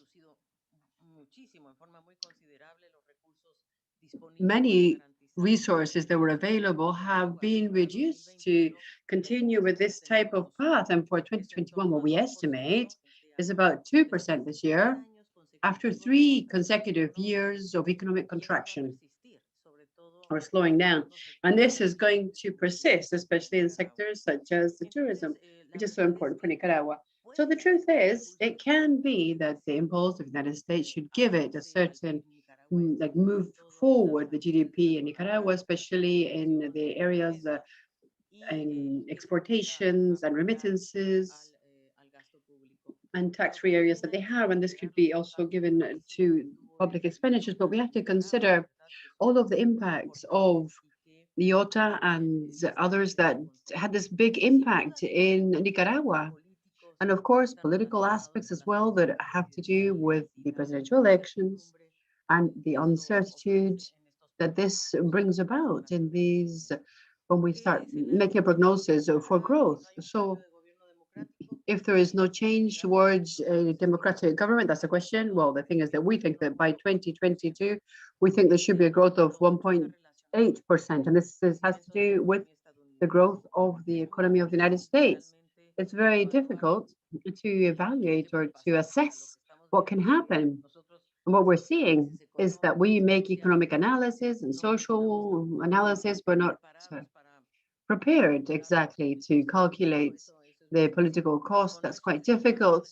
But with our estimates within the external context, if it's more favorable, we think that the growth in 2022 could be 8%, with a lower public expenditure, of course, and that can make it difficult. And of course, the initiative the United States is taking, like the Nicaragua investment conditionality, which makes it a bit difficult for the country to have access to multilateral banks, then the law for elections that's being reformed, and all these sanctions as well that make it difficult for the government to have international financing. And these have been imposed by several nations, Canada, Switzerland, United Kingdom, etc. And the sectors that are most affected are, of course, tourism and construction. Those are two sections that are very important. And of course, the uncertainty of the election also adds a percentage of uncertainty that we cannot, or uncertainty that we cannot deny. Also, there's not much information about what new waves of COVID-19 are coming along. What we do have is a deterioration of the consumption in the homes. And so I think these are elements, these are matters that have to be evaluated with due care. And that's what we're doing. But our projection is 1.8 for 2022. Thank you very much. And 2% for the next year. Very good. I'm going to be taking over for the second block of questions. Now, there are some of our colleagues asking similar questions. So I'd like to offer you 4 questions, but 2 of them are actually very similar. So perhaps they could be answered in just one answer. Also, the first question I'm going to ask you has to do with some of the aspects that our colleagues are talking about. These are matters on vaccination, and a lot of people have been asking these kinds of questions with regards to vaccination. So a global response to this would perhaps be able to help us to understand the scope. So you can cover the questions that our colleagues are talking about this matter very well. So first of all, the question is from Luca Vitalino from Brazil, from a magazine on economy. He says, in his studies on projections, in your studies, the experts from ECLAC, did you see any relationship between the vaccinations that have been applied in the country and their economic behavior? So because a country that is applying the vaccines in a better way, could they have a better economic recovery compared to those that are not getting the vaccinations on time? Now, how and when can we get back to levels in the economy from before the pandemic? Again, Brazil, the projections for Brazil are less optimistic than the ones made by the Central Bank of Brazil. So how do you explain the difference between the projection of the Central Bank of Brazil and of ECLAC with regards to growth for the upcoming years? And the next question I want to ask you comes from the agency, the Italian agency. Margarita Bastier asked this question, the following question. In the report, you can see that the International Monetary Fund has given much less support than before, which is a crisis that is worse than the subprime one. Why is the behavior like this? Is this to see if the fittest are going to survive, or why do you think they're doing this? Another question, that ECLAC recommended the governments continue with these helps for the people throughout the years 2020, 2021. How can they do it if they don't have enough money? Only by raising taxes? How about the international funds that have made to face crises? Has this failed, do you think? And as I was saying, I'm going to put these other 2 questions that are similar. Eva Vergara, who is from Chile, from the Associated Press, and Alejandra Soto from a magazine called Suma. And they both refer to the same thing. On the one hand, from Associated Press, they ask, what does ECLAC propose concretely to lower the gaps for vaccinations in the countries of the region? Chile, for example, has more than 70% of its population vaccinated, completely vaccinated, whereas most countries are only at 13%, maybe 14%. Should Chile donate a part of its vaccinations? That's the question from United Press. And Alejandra Soto asked a question that is similar. And she said the following: with regards to the scarcity of vaccination in Central America, how does the situation affect the economy of these countries and the need for economic recovery? And what do you suggest to alleviate the situation? That's the second block of questions that is here for you to think about it. You have the floor once again, Madam Executive Secretary. Thank you very much. I'm going to start with a question from Luca De Vita from Brazil, from Valor Económico. I think it's very important to highlight that it is important. I mean, vaccinations are very important, but it's not the way to totally get out of this crisis. We know that we're going to have to adapt. We're going to have to understand that we have to live with this pandemic, with the self-care, enough self-care that we've been told by the authorities. But it is very important to have access to vaccination in an equitable manner. We see great asymmetries and gaps. Obviously, developed countries, they're already opening up their economies and recovering. They've invested important amounts. We saw in the report the differences in the rates of vaccination between our region and the developed countries. And the most delicate thing in the report are the asymmetries that there exist within the region. Within our region, we also have big differences, and we'll have to face them. And therefore, vaccination is one of the main axes to be able to overcome this health crisis. But it's not the only one, because we know that the efficiency of the vaccinations is not 100% guaranteed. In fact, even the most effective ones, quote unquote, which could be Pfizer or Moderna or the newer ones of active RNA, they do not have a guarantee that they can protect the population against the Delta variant, for example. There's a lot of uncertainty. We must understand that we don't know many things. And right now we have a great deal of uncertainty. And we've said this several times. So it is very difficult really to say what can happen. We have seen, and in the report, we see very clearly what percentage of the population that is completely vaccinated in Latin America is 13.6%, with great differences.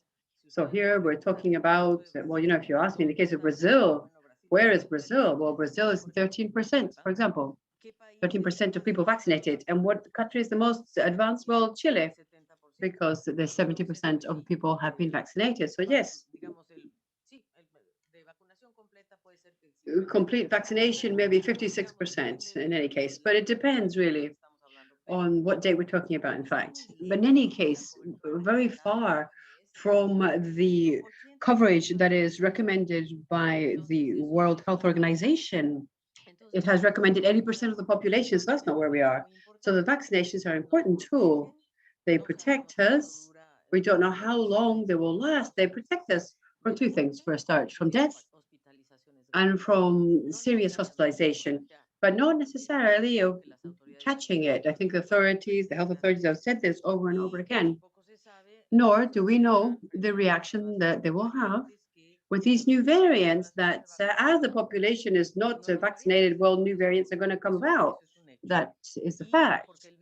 And because the virus mutates, it changes its main property, the speed of mutations that it has. And so we have to accelerate the vaccination. We think that at a regional level and a world level, We think that international solidarity, well, this is the time to show international solidarity. There are countries that have excess vaccines and they should be donating these. But why is it our projections are different? Well, the central bank thinks it's about 5%. We think it's 4.5%. Well, there's several factors. First of all, because Brazil had its growth rate went down less in 2020 than other countries of the region. So here we are looking at the carryover, the statistics as far as the growth rate is concerned, which is lower than in other countries where it dropped a lot more in 2020. Therefore, the recovery is greater. And we have structural restrictions to the Brazilian growth, low productivity, or because of expectations about the evolution of their fiscal accounts and the exchange rate. And this is affecting the decisions actually of the private sector and of public investments, which well, we have to look and see that direct foreign investment in 2020 fell 62% in Brazil with regards to 2019. And in the first 5 months, we were able to see that there is a recovery of almost about 30%, but it continues to be 36% lower than 2019. So that's one of the matters. The impact of the pandemic has been quite strong in the labor-intensive sectors, such as commerce or services. Unemployment rate has been quite high, 14%, and the economically active population. Of course, formal jobs have been created, but that has been very much connected with just seasonal jobs because of the change in labor legislation. Consumption in families doesn't seem to be a demand driver because there's still unemployment. There's a reduction in amounts and coverages. And there's an important decision that was made last Monday, which Brazil, without looking at our report, but Brazil, in line with our recommendation, I should say, has extended emergency bonuses, emergency transfers. So that could be very important for consumption. And we need to see what happens with inflation that is dropping, for example, is reducing income and salaries. And a concern for the second half of 2021 is the drought that we have experienced in 2020, 2021, causing potential energy scarcity and lack of a stimulus in terms of saving energy in industries and households, and the inflation experienced in an increase in prices of 49.5%.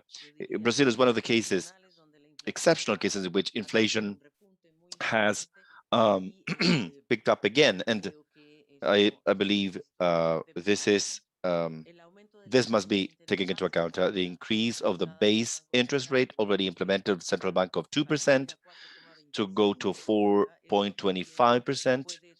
Well, that could be the effect would be an increase with also an impact on cost of credits that may deter investments because of lower expenditure or because there's going to be a control of current expenditure.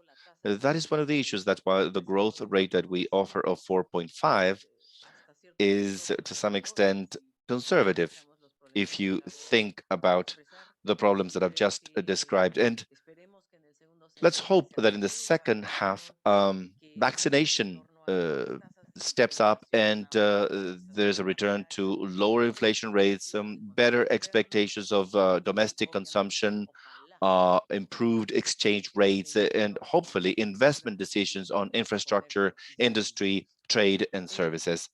Margarita Bastias, who asks that in the report we are showing that World Bank and the IMF have provided less support. We are going to discuss that. We're going to analyze that, and that we recommend that countries should keep their help. There's no more taxation, etc. So several things. First, the needs for financing globally have amounted to $2.5 trillion, which is in excess of the IMF credit capacity, and possibly this figure was calculated back in 2020. Maybe it's been increased. The IMF has acquired $110 billion of funding, so we don't even reach 1 trillion for developing economies. If this excludes flexible credit lines, financing of IMF only reached $64 billion, which is below the commitments that the IMF made during the world economic crisis. Back in the 2008-2009 economic crisis, the fund granted $75 billion in credits. So that's what we have. And in the case of, just like the case of the IMF, the World Bank has dropped below what was considered, what they granted in terms of loans in back in 2008. The increase of the funding coming from the World Bank accounts for less than half of the funding that they were able to grant during the economic crisis. That most of this financing of the World Bank mostly were focused on low-income countries and some middle-income countries, but not so much the middle to high income economies, such as the case of our region. So our region has benefited from this financing, but not enough. And this is the main issue. And why, also, honestly, all countries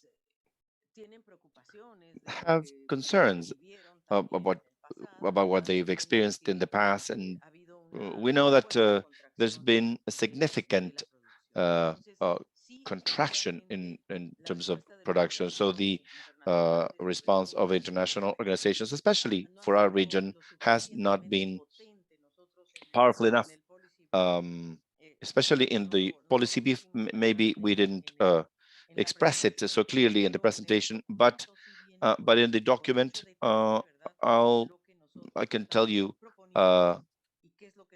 details of what our proposal is and our concerns about what's going on in terms of financing development, because there isn't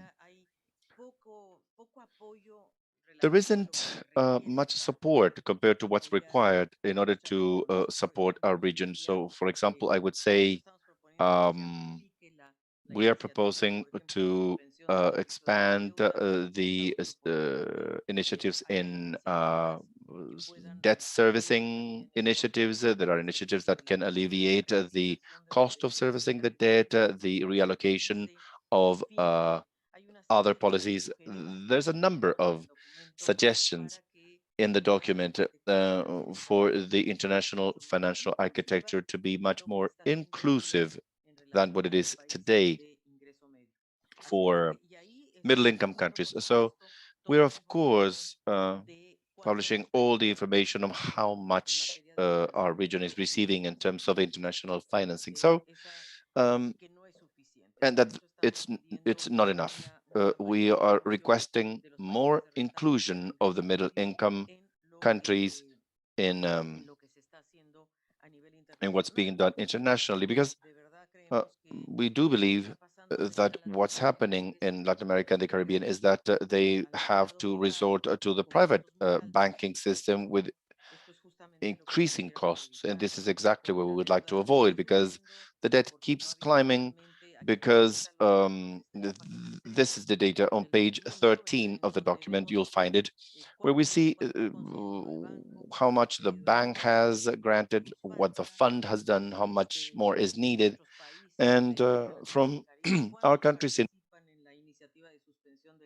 our countries, in terms of suspension of the debt, only 4 in the Caribbean. That's why we believe it should be extended. And there's a number of issues that need to be dealt with. How are we going to fund financial expansion? Well, the question is right. On the one hand, access to international financing, several sources, even the bond issuance, green bonds, restructuring of the debt itself. But another fundamental topic is to eliminate tax evasion. That's urgent in a region that loses resources of approximately 6.1% of the regional GDP, that is to say $355 billion are lost due to fiscal evasion, tax evasion, 3.7% in tax expenditure. Not all is about erasing taxes. Well, some countries cannot keep 11% income tax levels. That is not acceptable. And on the other hand, it is also true that there are other mechanisms such as tax avoidance, illicit funding control, the analysis of other tax issues, the analyzing royalties. That is yet another topic that the region needs to face. We have mining resources and extractive industries, but we do not receive fair royalties that the international system requires. Same thing applies to the digital economy taxes that are being actually the consumer has to pay for taxes, those of us who use digital networks. And the large businesses, digital businesses in our region, they are making a big buck in the region. So I think it is extremely important to combine how to expand fiscal space through more taxation, but also avoiding evasion, avoidance, and illicit funding, and having access to international financing. So we believe that keeping emergency expenditure and to foster investment is the way out. There's no other way out. We believe that's the path, the right path, and we believe that is key. Eva Vergara of Associated Press, I believe. Yeah, I believe this. It was Eva Vergara. Yes, Mrs. Bárcena, and I added maybe in a single answer from Alejandra Soto from Suma magazine, and both of them refer to the scope of vaccination and the impact of vaccination on the population. Okay, well, actually, we hear that there is, in Chile, for example, 70% of immunization has been reached.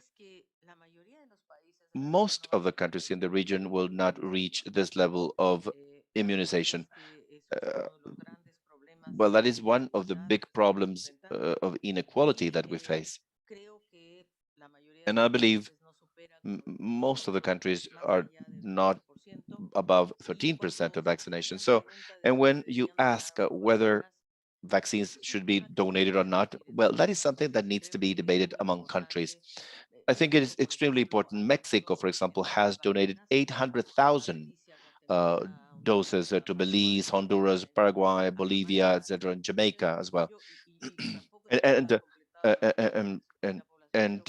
there are no issues with vaccination in their population, but that is a solidarity exercise. Chile has done it, did it with Paraguay, etc. So I think there's room. First, we need to support the operation of COVAX, of the COVAX fund. The developed world should support that so that COVAX works, but COVAX will not address the whole problem. So there will have to be other mechanisms to have access to vaccination. As I said, we are analyzing the capabilities in our region to produce vaccines, either we using the World Trade Organization that allowed us to use the patents, or maybe to release patents temporarily. There are several things that can be done. There are institutions that are ready to manufacture these vaccines. In Mexico, they're being produced already with some active ingredients that are coming from AstraZeneca or other labs. Same thing applies to Argentina and Brazil. And there are countries, Chile, for example, we hear even the establishment of a Sinovac facility. So I believe the pandemic is here to stay for a few years. I don't think it will end in 2021 or 22 or 23. We will, I believe there's going to be huge efforts will have to be made in the region to stimulate its productive capacity we are proposing, for example, a regional clinical tests platform. We're proposing a network of medical vendors. We have a number of very specific proposals to stimulate our region to progress to a self-sufficiency status in terms of vaccination. What else? Alejandra Soto, what is the impact of vaccination? Okay, I said it. We already touched upon this, but I'll repeat it. What the World Health Association says that we should reach up to 80% of the population vaccinated. And of course, we have to, it's necessary, it's important, of course, we need to be vaccinated.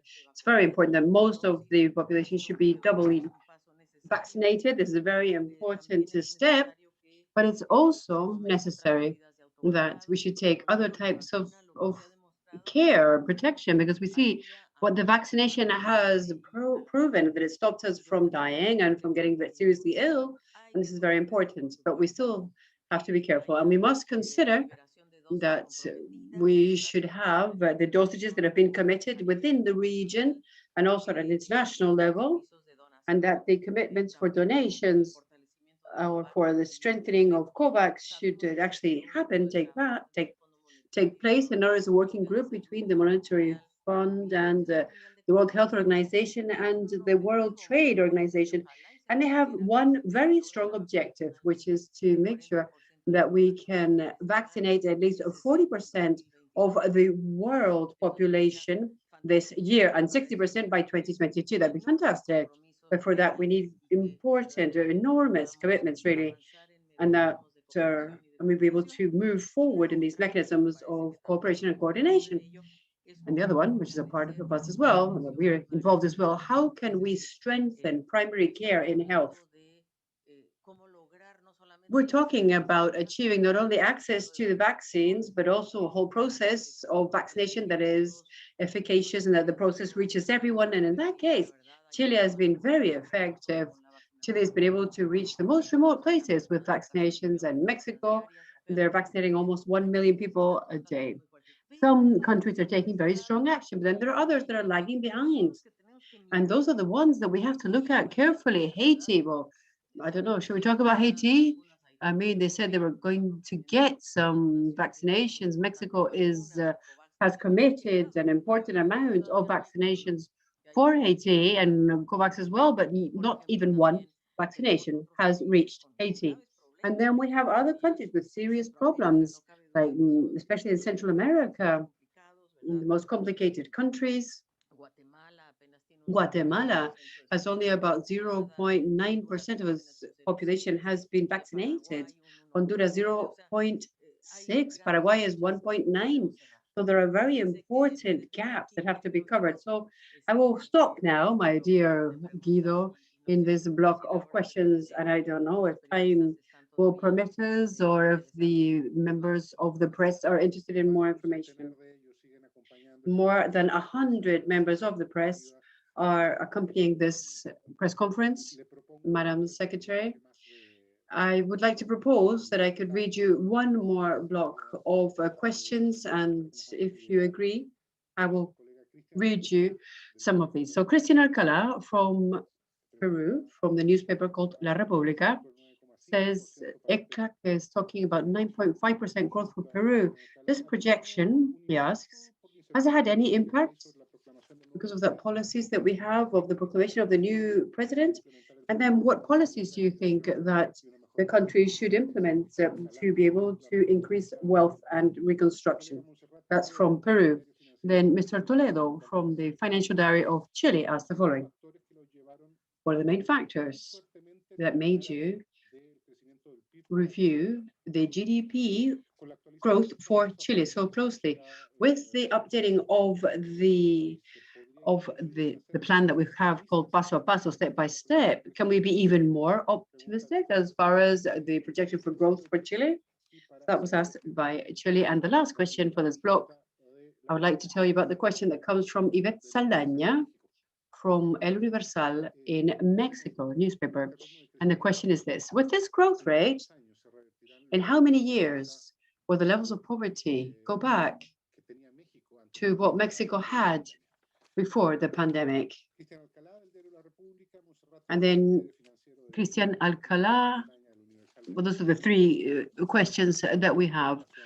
And we would like you to answer these questions if you can. Thank you very much. Yes, I'm very happy. Christian Alcalá from the newspaper La República. We estimate a growth, yes, of 9.5% for Peru. And this represents because we have raised the prognosis that we had in December, despite the increases of uncertainty, because this has several factors. First of all, the external context is favorable, improving the aspects of other partners, such as the United States, the price of copper, which is almost at its top price, historically speaking. And the truth is, maximum that it's had in almost 11 years. At the same time, there is an internal context where we have recovered the internal demand, especially for investment in construction and home consumption in the first 4 months of this year. And this has contributed very well.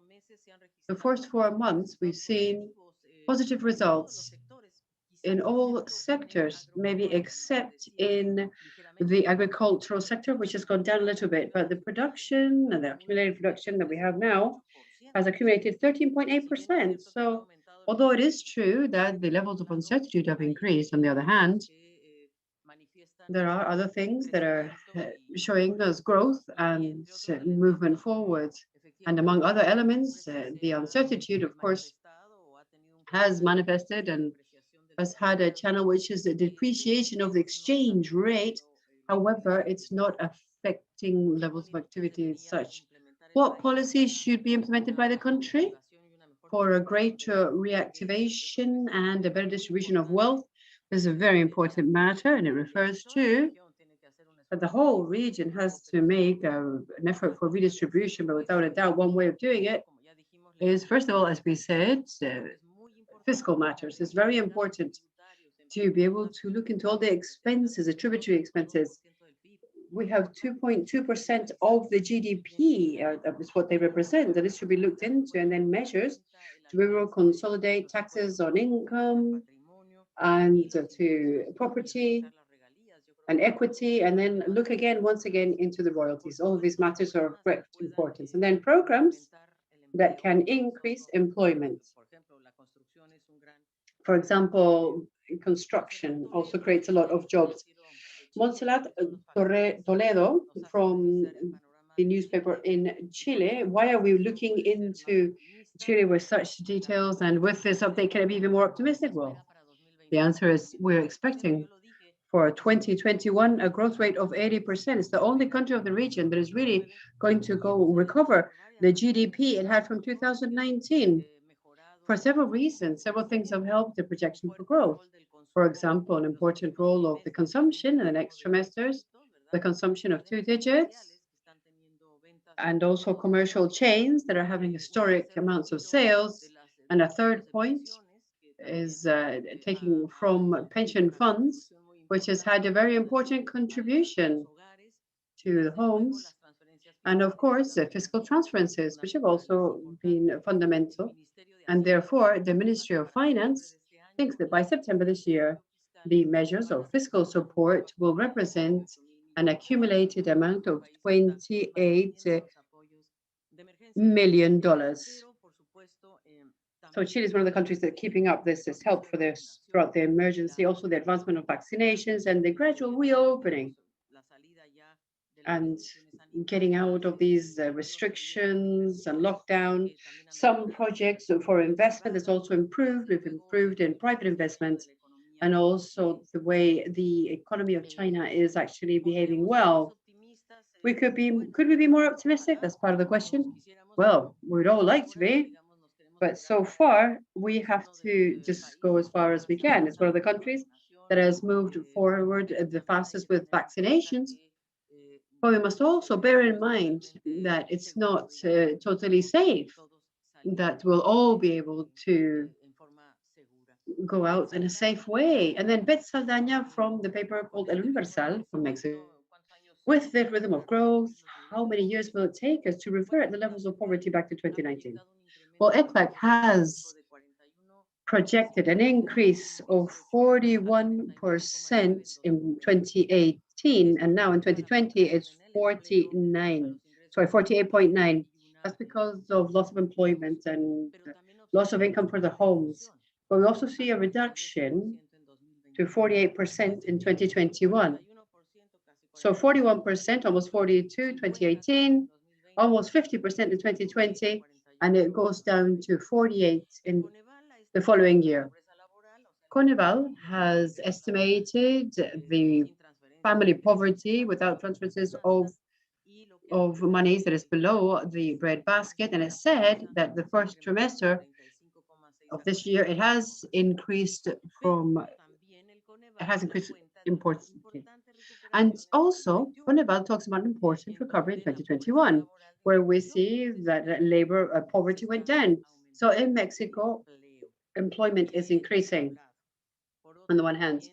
On the other, the government transfers are also happening. And then also the remittances, which is very important, these remittances that are coming to Mexico. So increase in the pension for the elderly, which the federal government will continue giving them a pension to the elderly adults with an important growth of from 2,500, it goes up every 2 months. It's a growth rate of 32%, which will have an impact in lowering poverty. The remittances in 2020, the remittances grew compared to the year before, 11.4 in dollars, 24 in Mexican pesos, and it continues to go up. So these remittances continue to be an important support. If we include all of these matters, it's possible that reducing poverty to levels that we had before the pandemic could happen. This is even based on the surveys that have been made of income and expenditure for the homes that is done by Coneval as well, and they will be talking about it this month, or everyone will know the results very soon. So we think that in Mexico, that we can go back to levels of poverty that we had before the pandemic. There's a lot of generation of employment, and there is important recovery, which is gradual. From the third trimester in 2020, Mexico could grow 5.8% this year, 2021, and 3.2 in 2022, which for me is very important also. The reactivation of the United States and the investments that come from the United States. This is a great news for Mexico, because Mexico is one of the countries that can have the greatest benefit due to this reactivation of the United States in different fronts, not only with remittances, but also with production, with investment, etc., and exports. So I don't think that for Mexico, the news is actually that great. Thank you very much, Madam Secretary. Well, we'd like to thank all of the members of the press who have accompanied us here today. We have received many, many more questions. Unfortunately, we don't have enough time to be able to answer them directly, but we will try to answer each and every one of your questions individually. All of those that weren't able to talk about here in this press conference. We've already gone over the time, about 15 minutes more than what we had foreseen, to be able to answer some of these questions in this segment. And simply, I would like to ask you, Madam, to give you the floor if you would like to share a final thought with those who have accompanied us in the launching of this report and this block of conferences. I missed the last question. I was just saying, Madam Secretary, could you say a few final words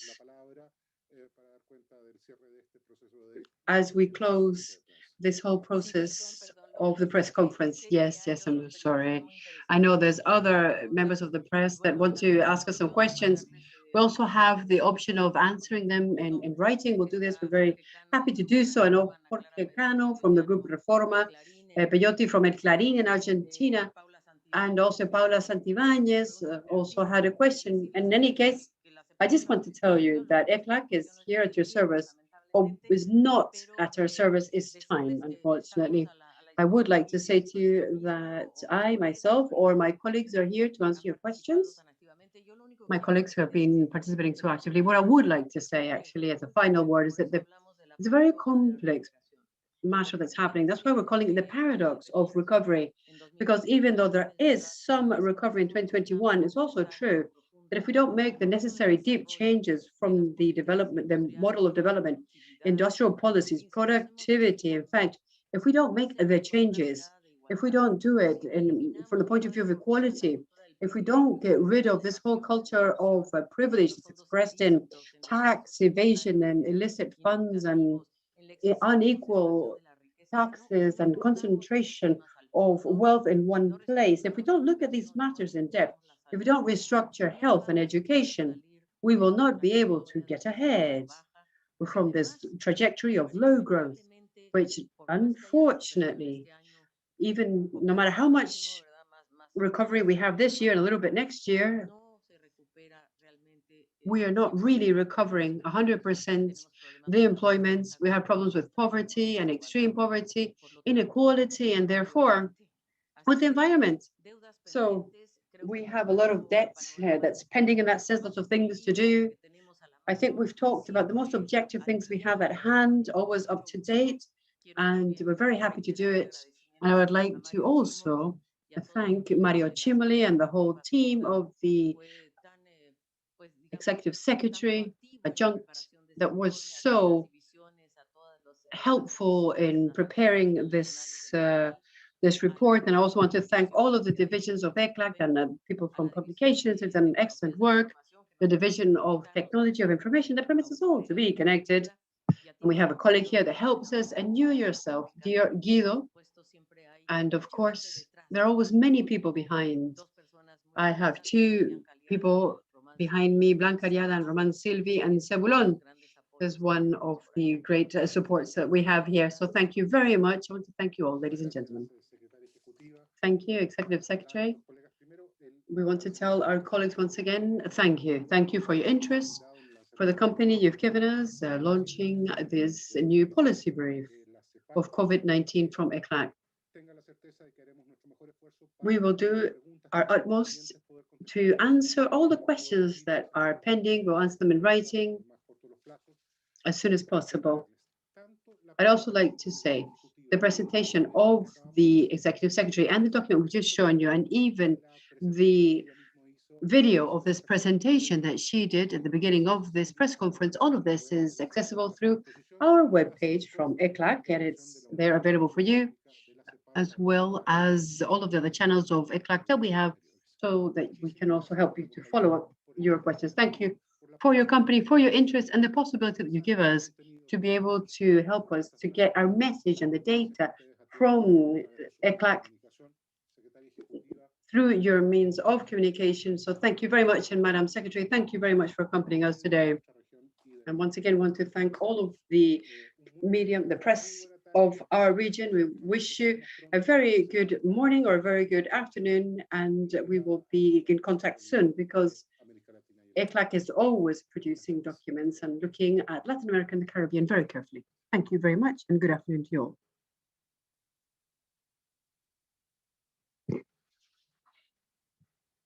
In the very year that the United Nations launched the Decade for Action, Recording to ignite stopped. A more purposeful understanding of the part of the international community towards advancing the 2030 Agenda for Sustainable Development, the world has confronted unprecedented change in the specter of COVID-19. The multi-dimensioned impact of this pandemic has served to dramatize the true scale of the vulnerability of the small, heavily indebted, undiversified economies of the Caribbean, and has forced creative exploration of every